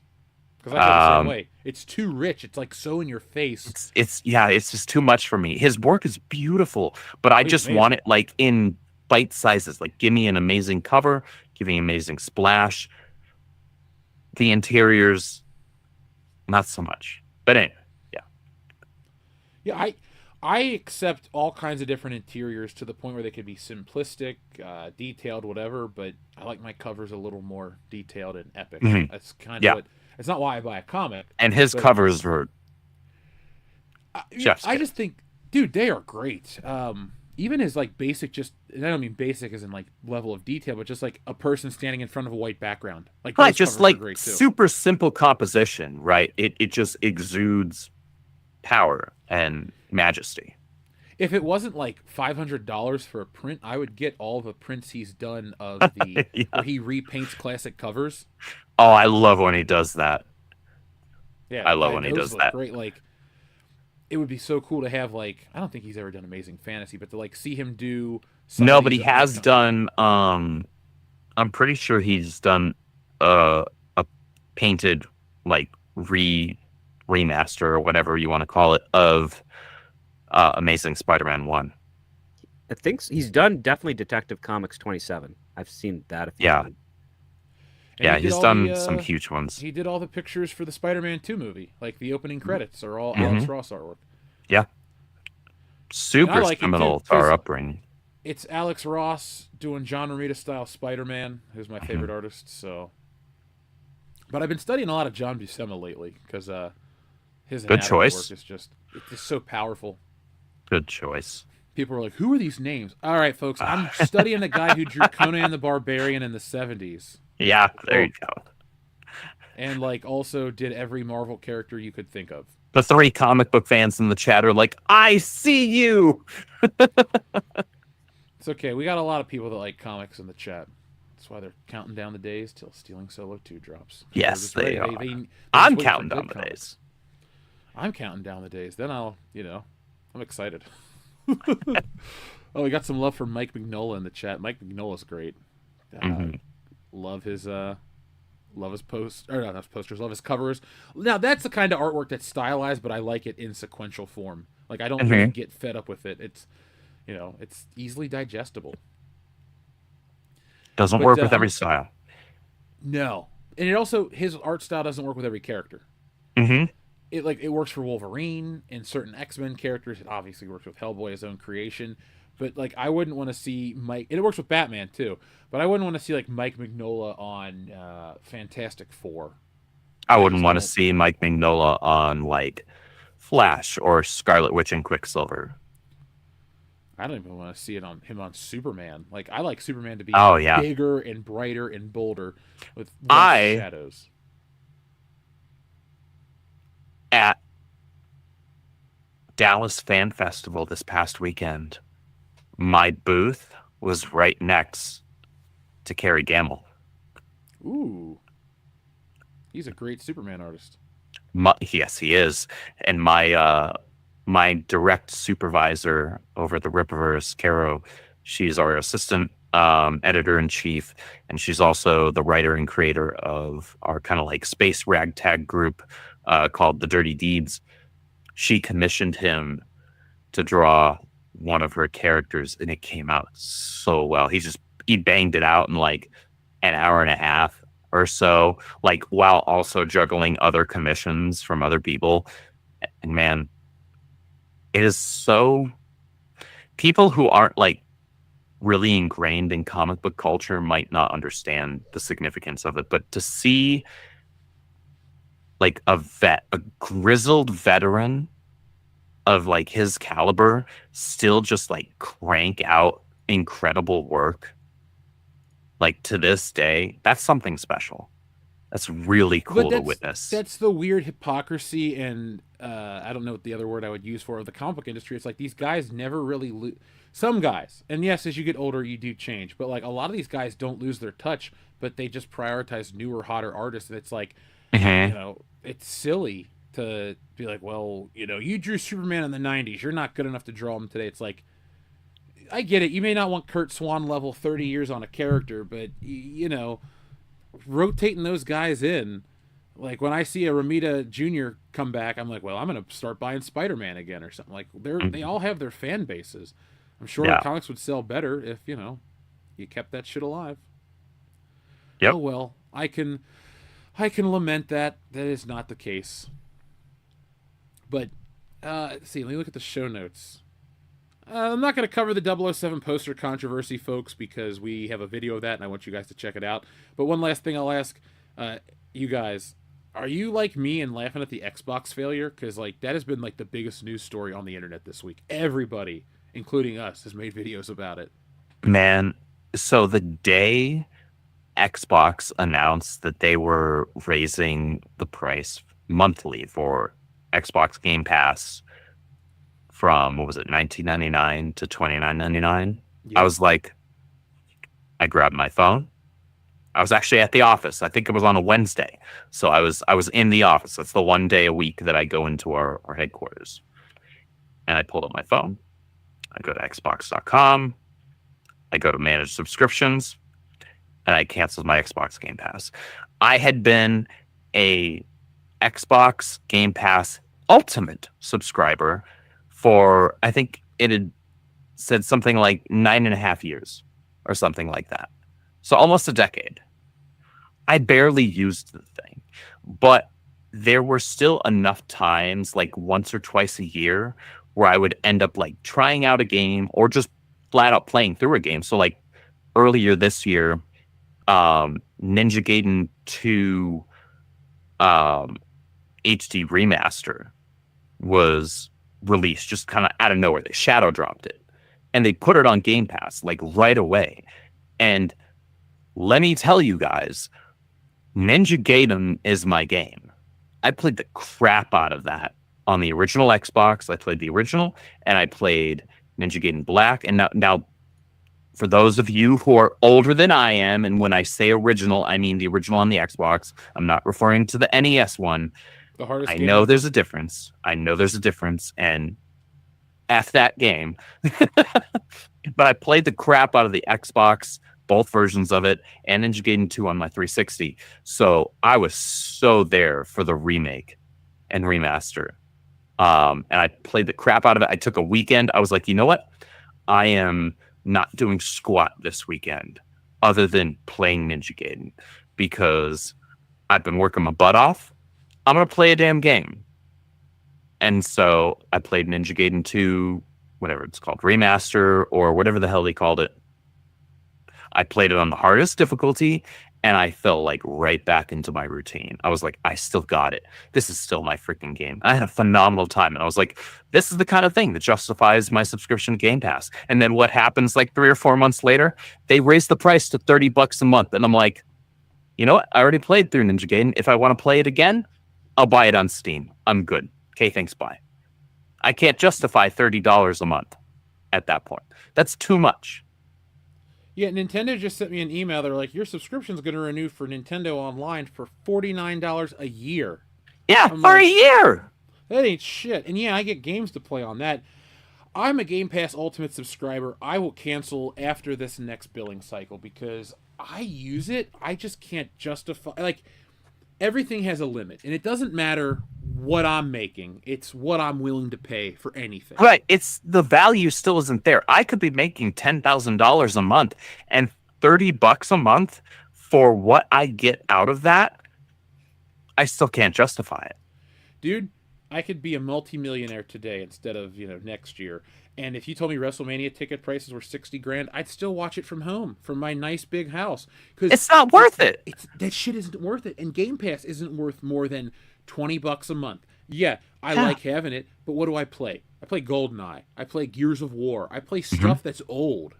Like, I'm Well, and not all of buying- all the things that they were offering on Game Pass, for the most part, I was just buying them on other consoles anyway, in addition to having them there. So things like the Persona franchise, because I'm a big fan of a lot of the stuff that Atlas puts out. Persona, Shin Megami Tensei, all the spin-off games from that franchise. Like, I buy that on multiple consoles.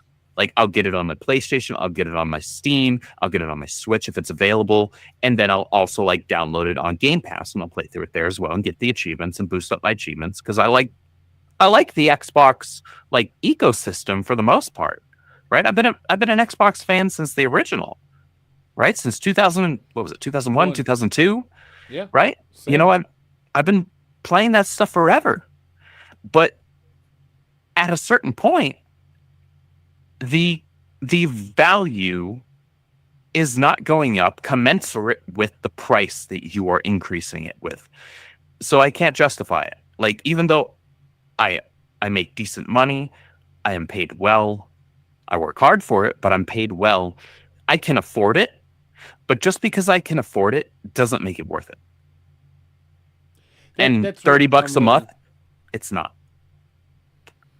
No, any streaming service is not worth it. Like I complained about ESPN and their price hike for to get WWE shows. That's $30 a month. That magic number, anything above like $20, like I can do $1 or $2 more. But when you get into that $30 price range, I go, nope, I don't use $30 worth of entertainment because I keep streaming because it's a convenient thing, and I can just be like, I'm gonna play for 20 minutes today. I got access. Do you remember to when this shit. Netflix was like $8 a month? Oh, I remember. That's what the weird part is. That's when Like Netflix late was the best. 2000s or early 2010s, something like that. I remember I got Netflix in 2010 because Yeah. it just so happened to be the 30th anniversary of the Empire Like Strikes Back that $7.99. day. It was so cheap, and it had such a better library. You know, I don't like companies having their own streaming services because you used to be on Netflix. Oh, they got Dexter, they got this, they got Breaking, they got all these shows, and you're just like, all right, cool. Well, and I only pay $8 a month for all this shit. Not anymore. Yeah, Everybody I was overvalues their I was library. paying my own way through community college while working as a key holder at Game Crazy. Right? And So Hollywood Video? connected with Hollywood Video. Yeah, that. And I could afford a Netflix subscription easily. Nowadays, you got to have like a second job for eggs and milk, but after that, it's Jeez. like I can, with the business that I run. Technically, streaming services are considered a business expense, but like Yeah. I still know what I spend a month on this shit, and I'm just like, Mhm. God, no more. Yeah, I mean, at least you could write it off if you're using it, but like removing that aspect from it, looking at as it is as just like a normal consumer, right? A normal person who I know we look down upon the term consumer, but like look, at the end of the day, you're consuming entertainment, right? You're either doing that or you're not. Most people are. So $30 a month isn't worth that for most people, and a lot of people just flat out can't afford it as well because of the economy or any other number of factors.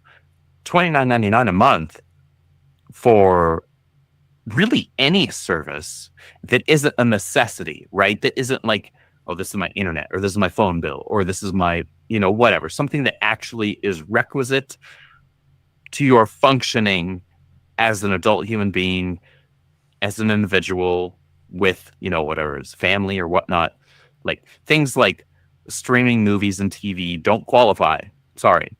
Streaming games or having games on demand, that doesn't qualify. I'm sorry. Where do you $30 think ain't this is it. gonna I'm sorry. go? Do you think Well, Xbox just going to go, or Game Pass is just going to go away? Because they wanted to like bring it to other platforms, and they wanted to put it everywhere. I don't think that's going to work for them. So there's a lot to this, and I've been actually. It's funny. I don't often watch a lot of YouTube, but I've been watching and listening to a lot of YouTube, specifically in the gaming sphere, from very like mostly like objective sources lately, and specifically surrounding like the talk around like stuff with Nintendo and stuff with Xbox. And from what I'm gathering, and from what seems to be the general consensus, is Xbox is probably moving towards, so it's not going to be right away because they're still developing a next generation console right now.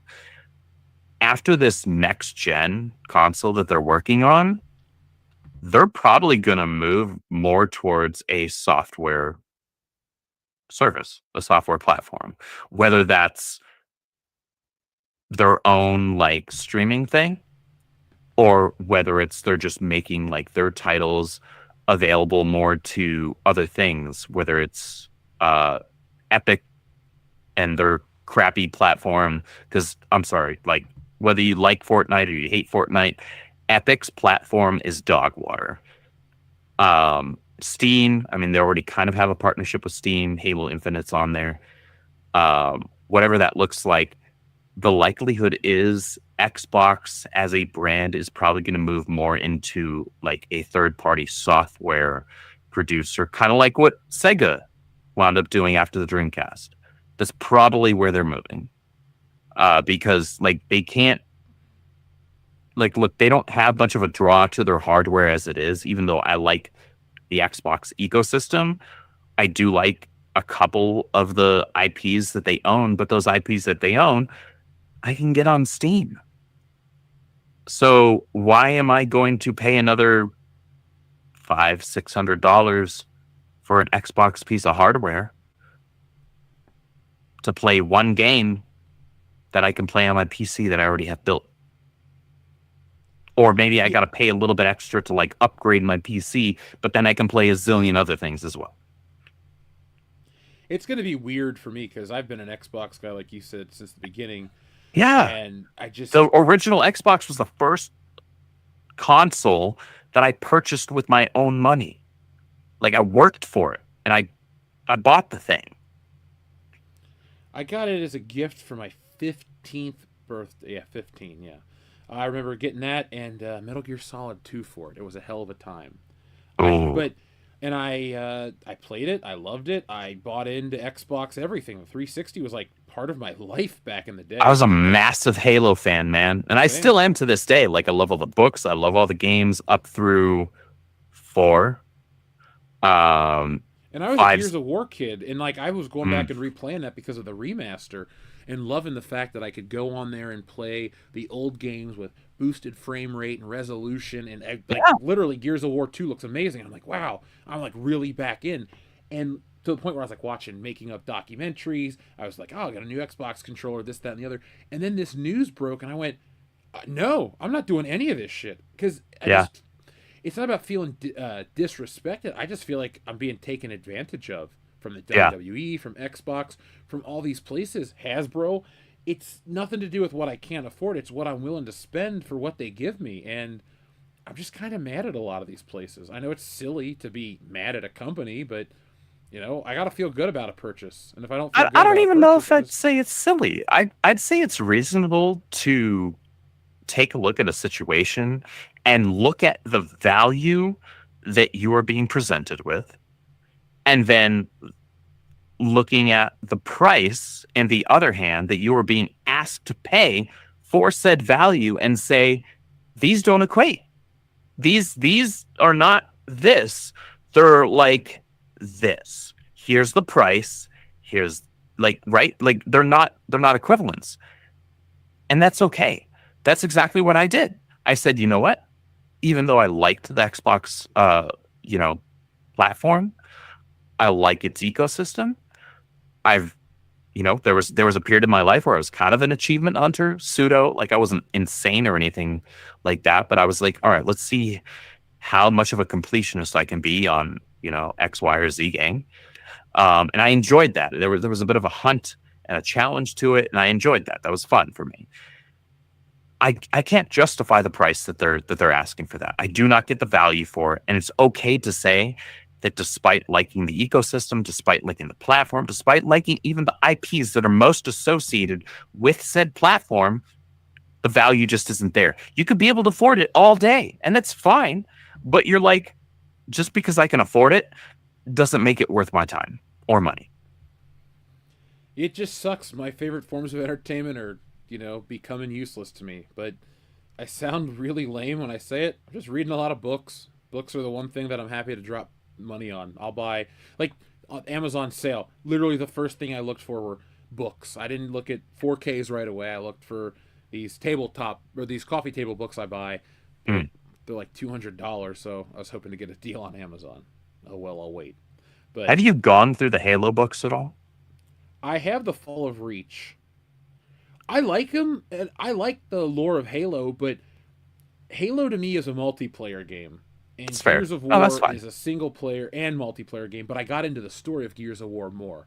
So Okay, all right, that's fair. because I'm the I opposite. gravitate towards those characters. I like Marcus and Dom. Like Master Chief's cool and all, but I'm all about just Gears of War. I was there for both Totally fair. when they were new, but also too, like my buddies and I, we went through those campaigns together, and when the third one came out and it was 4 players, like we all got on Xbox together and we played it on the hardest difficulty and like made an event out of it. Halo, we just shut the hell Those out of are each the- other and people Those were the online. days, man. Those are the You know what's freaking cool days. though? When I go back and do it nowadays, it's still fun because it's that fantasy. Like you're going on an adventure, you're going to war with your buddies, like you're doing shit that you're not gonna do in real life.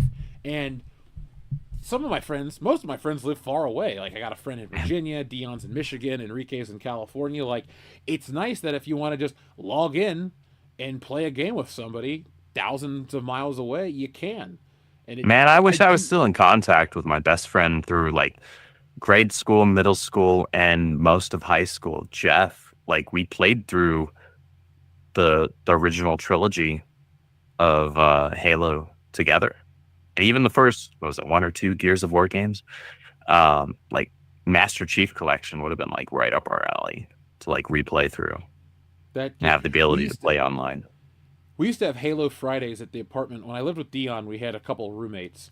And me and the one roommate, Jake, we would just have Halo Fridays. Literally every Friday. He didn't have class. I didn't have class. We would sit down at like 11 o'clock and we would play Halo from 11 till like dinner time. And it was, it never stopped being fun. Yeah. We had it good, man. We had it good back then. What the hell happened though? Like it feels like everything switched really quickly to shit. I know I say this all the time, but I can't pinpoint like one thing. Like you can jokingly say, like, "Oh, the world changed." Like the world did change during 9/11. It was a snowball thing. But all of a I think sudden, it's just like, yeah, it's been bad.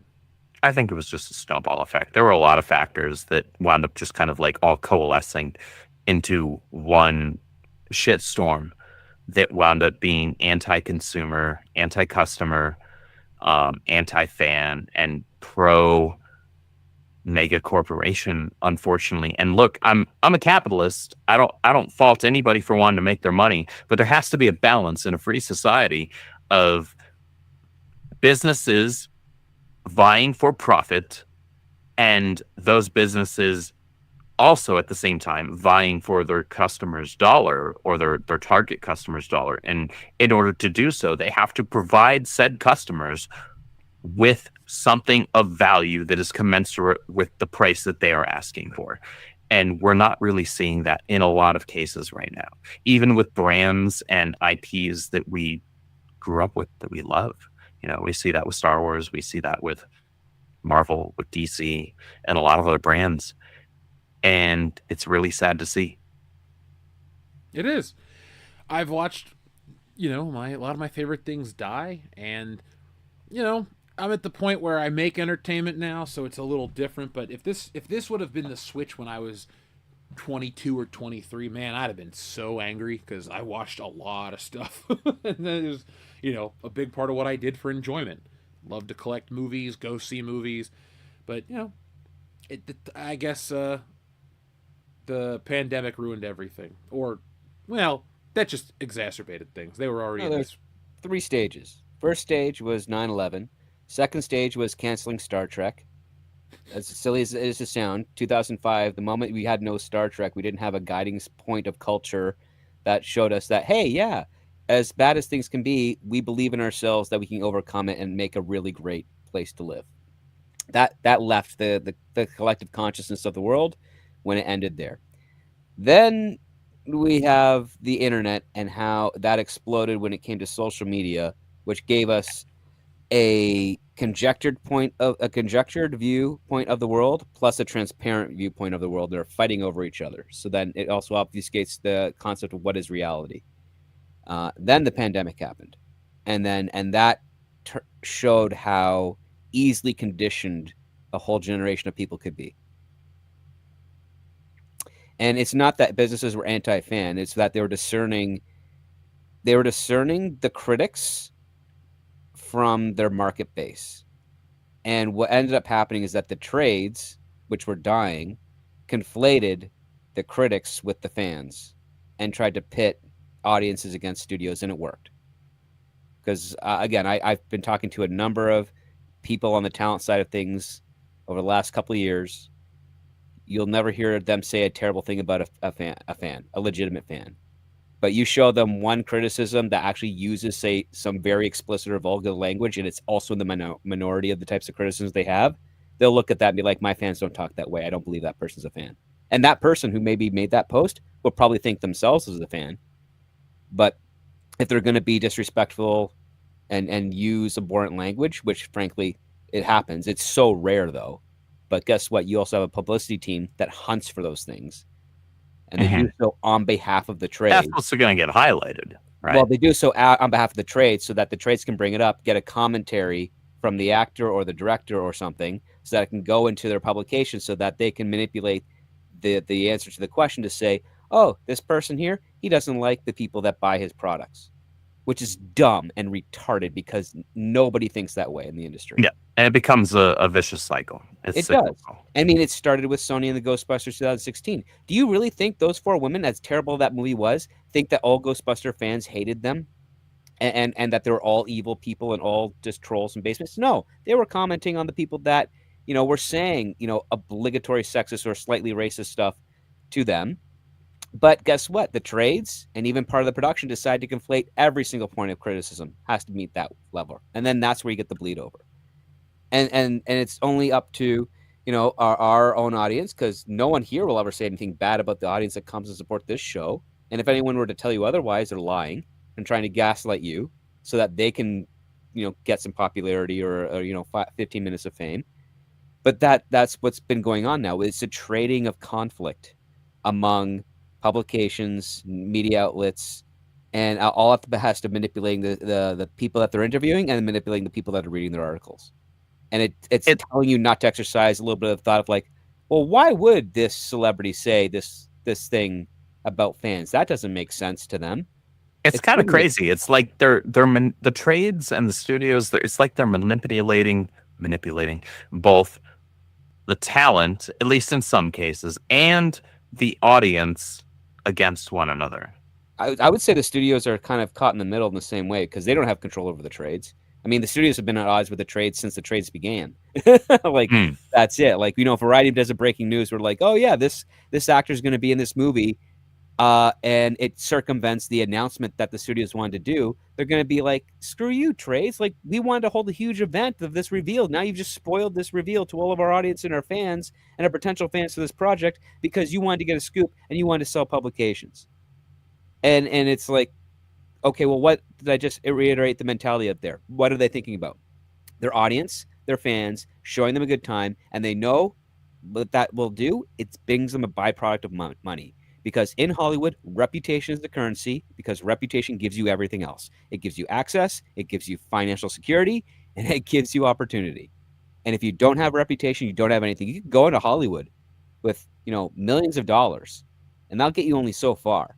But if you can't make a good, useful reputation out of that, you are done.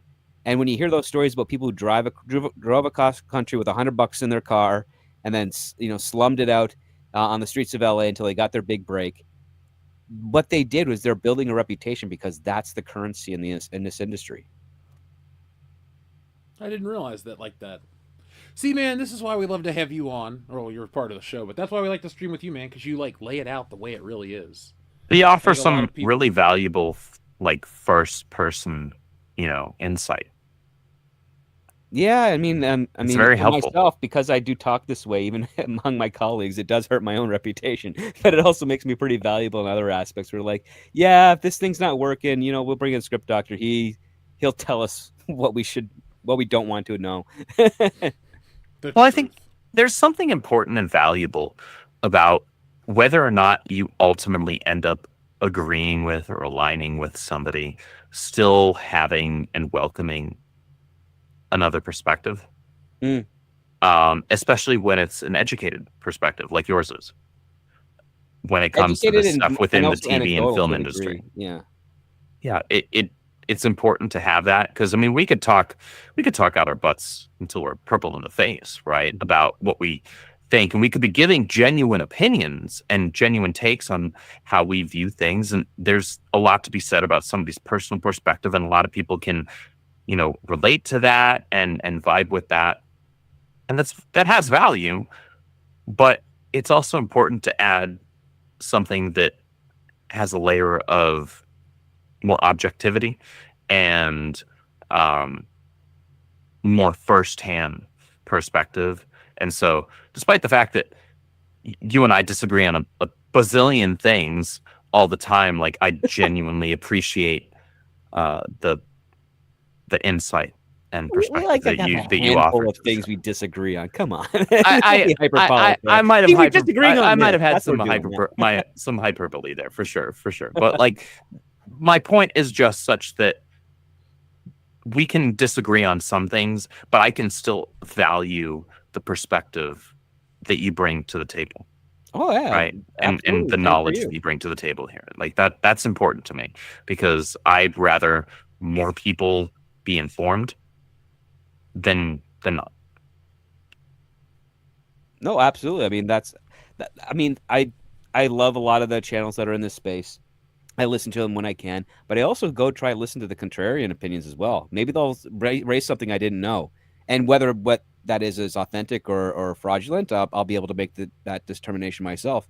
But that variety kind of allows you to have a little bit more time on the subject matter and process it more, and that's one thing that can kind of help out because again, we all have various bubbles that we're in. It's just like, is it a tight? It's easy to fall into an echo chamber. Is it a tight bubble or is it a broad bubble? And we're limited by our own ability to expand that bubble. And for Hollywood in the entertainment industry, it's bubbles within bubbles within bubbles. Like just go to an old diner, get a glass jar of Coca-Cola, straw, blow into it, all those bubbles coming up. That's Hollywood exactly as it is. It's 100% like that. Well, guys, is there anything else you guys would like to talk about? We've gone about 3 hours and 15 minutes by the time we close this out, and I think we've hit, we have one more message from Shrubbles08. But was there any topics that you wanted to discuss this week, or you think we hit everything in a nice way? Did we avoid enough of the advertised topics in order to make this a classic WCBS High Council show? It is. Right. We didn't discuss anything that we promised. That's the No, real that's not red entirely true. We touched on the Ridley Scott stuff. We did talk about the we didn't talk about the James Bond stuff. We talked about the indie stuff. So like it's 2 out of 3, right? Best 2 out of 3. That's fine. Meatloaf would be proud. Looks like we have like 400 listeners right now. So thank you guys. Thank you. That's pretty not bad for us, right? Like I'll take right it now. It's a good number. Oh well, nice. There's only one number better than that. So 69, dude. Mm-hmm. Yes, it is.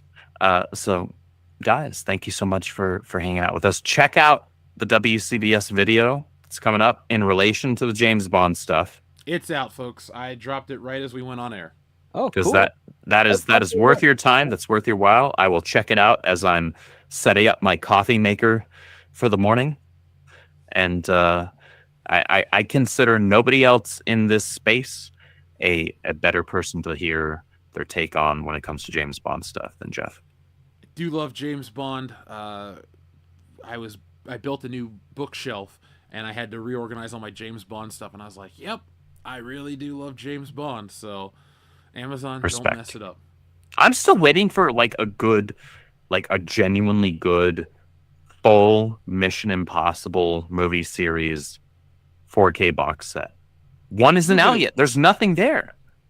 Well, didn't Final Reckoning was like several months ago at this point. Okay, it was this year. I'm sorry. That's the thing. I liked that movie. I just don't think about it. Like, it was so well done and enjoyable, and the action was great. And I'm Yeah, just it was like, good. Mission Impossible's over, and I think It's not my maybe favorite I one, checked but it was out. good. Yeah, not mine either. I'm just like waiting for the opportunity to like give them money for a full 4K full Mission Impossible movie collector's set, and there's nothing. Well, I'm sad. deep in the James Bond 4K Steelbook collection, so I'm hoping they finish. They could put out another box set. It's a little too late. I hope in they the don't year. remove all of the guns from the covers for you. No, they did something weird. The box. I would like, as just a gig, I would like to go in there and do the James Bond home video releases, because every James Bond home video release has some level of bullshit art, with the exception of like the first runs that had movie posters on them, because it's like the 90s had really weird photoshops and they didn't really match the movies. And Like then in the early Photoshop. Yeah, and then in They're the trying to come up with 2000s, another brand. Yeah. yeah, and I love those. Like, I'm oddly nostalgic for those videotape boxes. I have, on my phone, I have all of them without the text because I found it online. I was like, I have to save these. I'm going to do something with this. That was like 5 years ago. I've never done anything with it, so maybe I should delete it. But, check out, long story short, folks, check out the video. I have another one that's going to drop probably tomorrow night. I've been taking care of business and looking at our analytics to get stuff more out to you guys. So there will be something tomorrow. We'll have a Tron review on Thursday night's show, but we're also having a normal podcast. It's not a Tron. Oh, you'll have to episode. let me know how it is. Yeah, I watched one in Legacy the other week in preparation for this because I'm so hoping it doesn't suck. But like I said, Like the trailer looked like kind of cool. If you end up saying it's actually at least kind of a cool looking and fun ride, I might like this weekend go check it out at my local theater, because my theater is like 5 minutes away. Yeah, I'm more excited to watch it than the Smashing Machine. But sorry, Rock. I only say that as I have a literal shelf of action figures on a poster. I was about to say you have an entire shelf just of him. I get it. But I had them all as a kid. Most of them came from when I was a kid because I was like the number one fan. I have a foam Brahma bullhound in my living room on a shelf. It lives next to a Michael Myers mask. Anyway, our friend Shrebbles08, who brought us the word of the day, has a request. So you know what we're going to do, Shrebbles08? We're going to use that button as a play out for tonight's show. Let's do it. Folks, thank you for watching. Make sure you come back tomorrow, but we'll be back with more pretty much the rest of the week. You're going to have some new WCBS stuff. So until next time, folks, be smart, be safe, be cool, but always be excellent to each other. Who's that Pokemon? John Cena!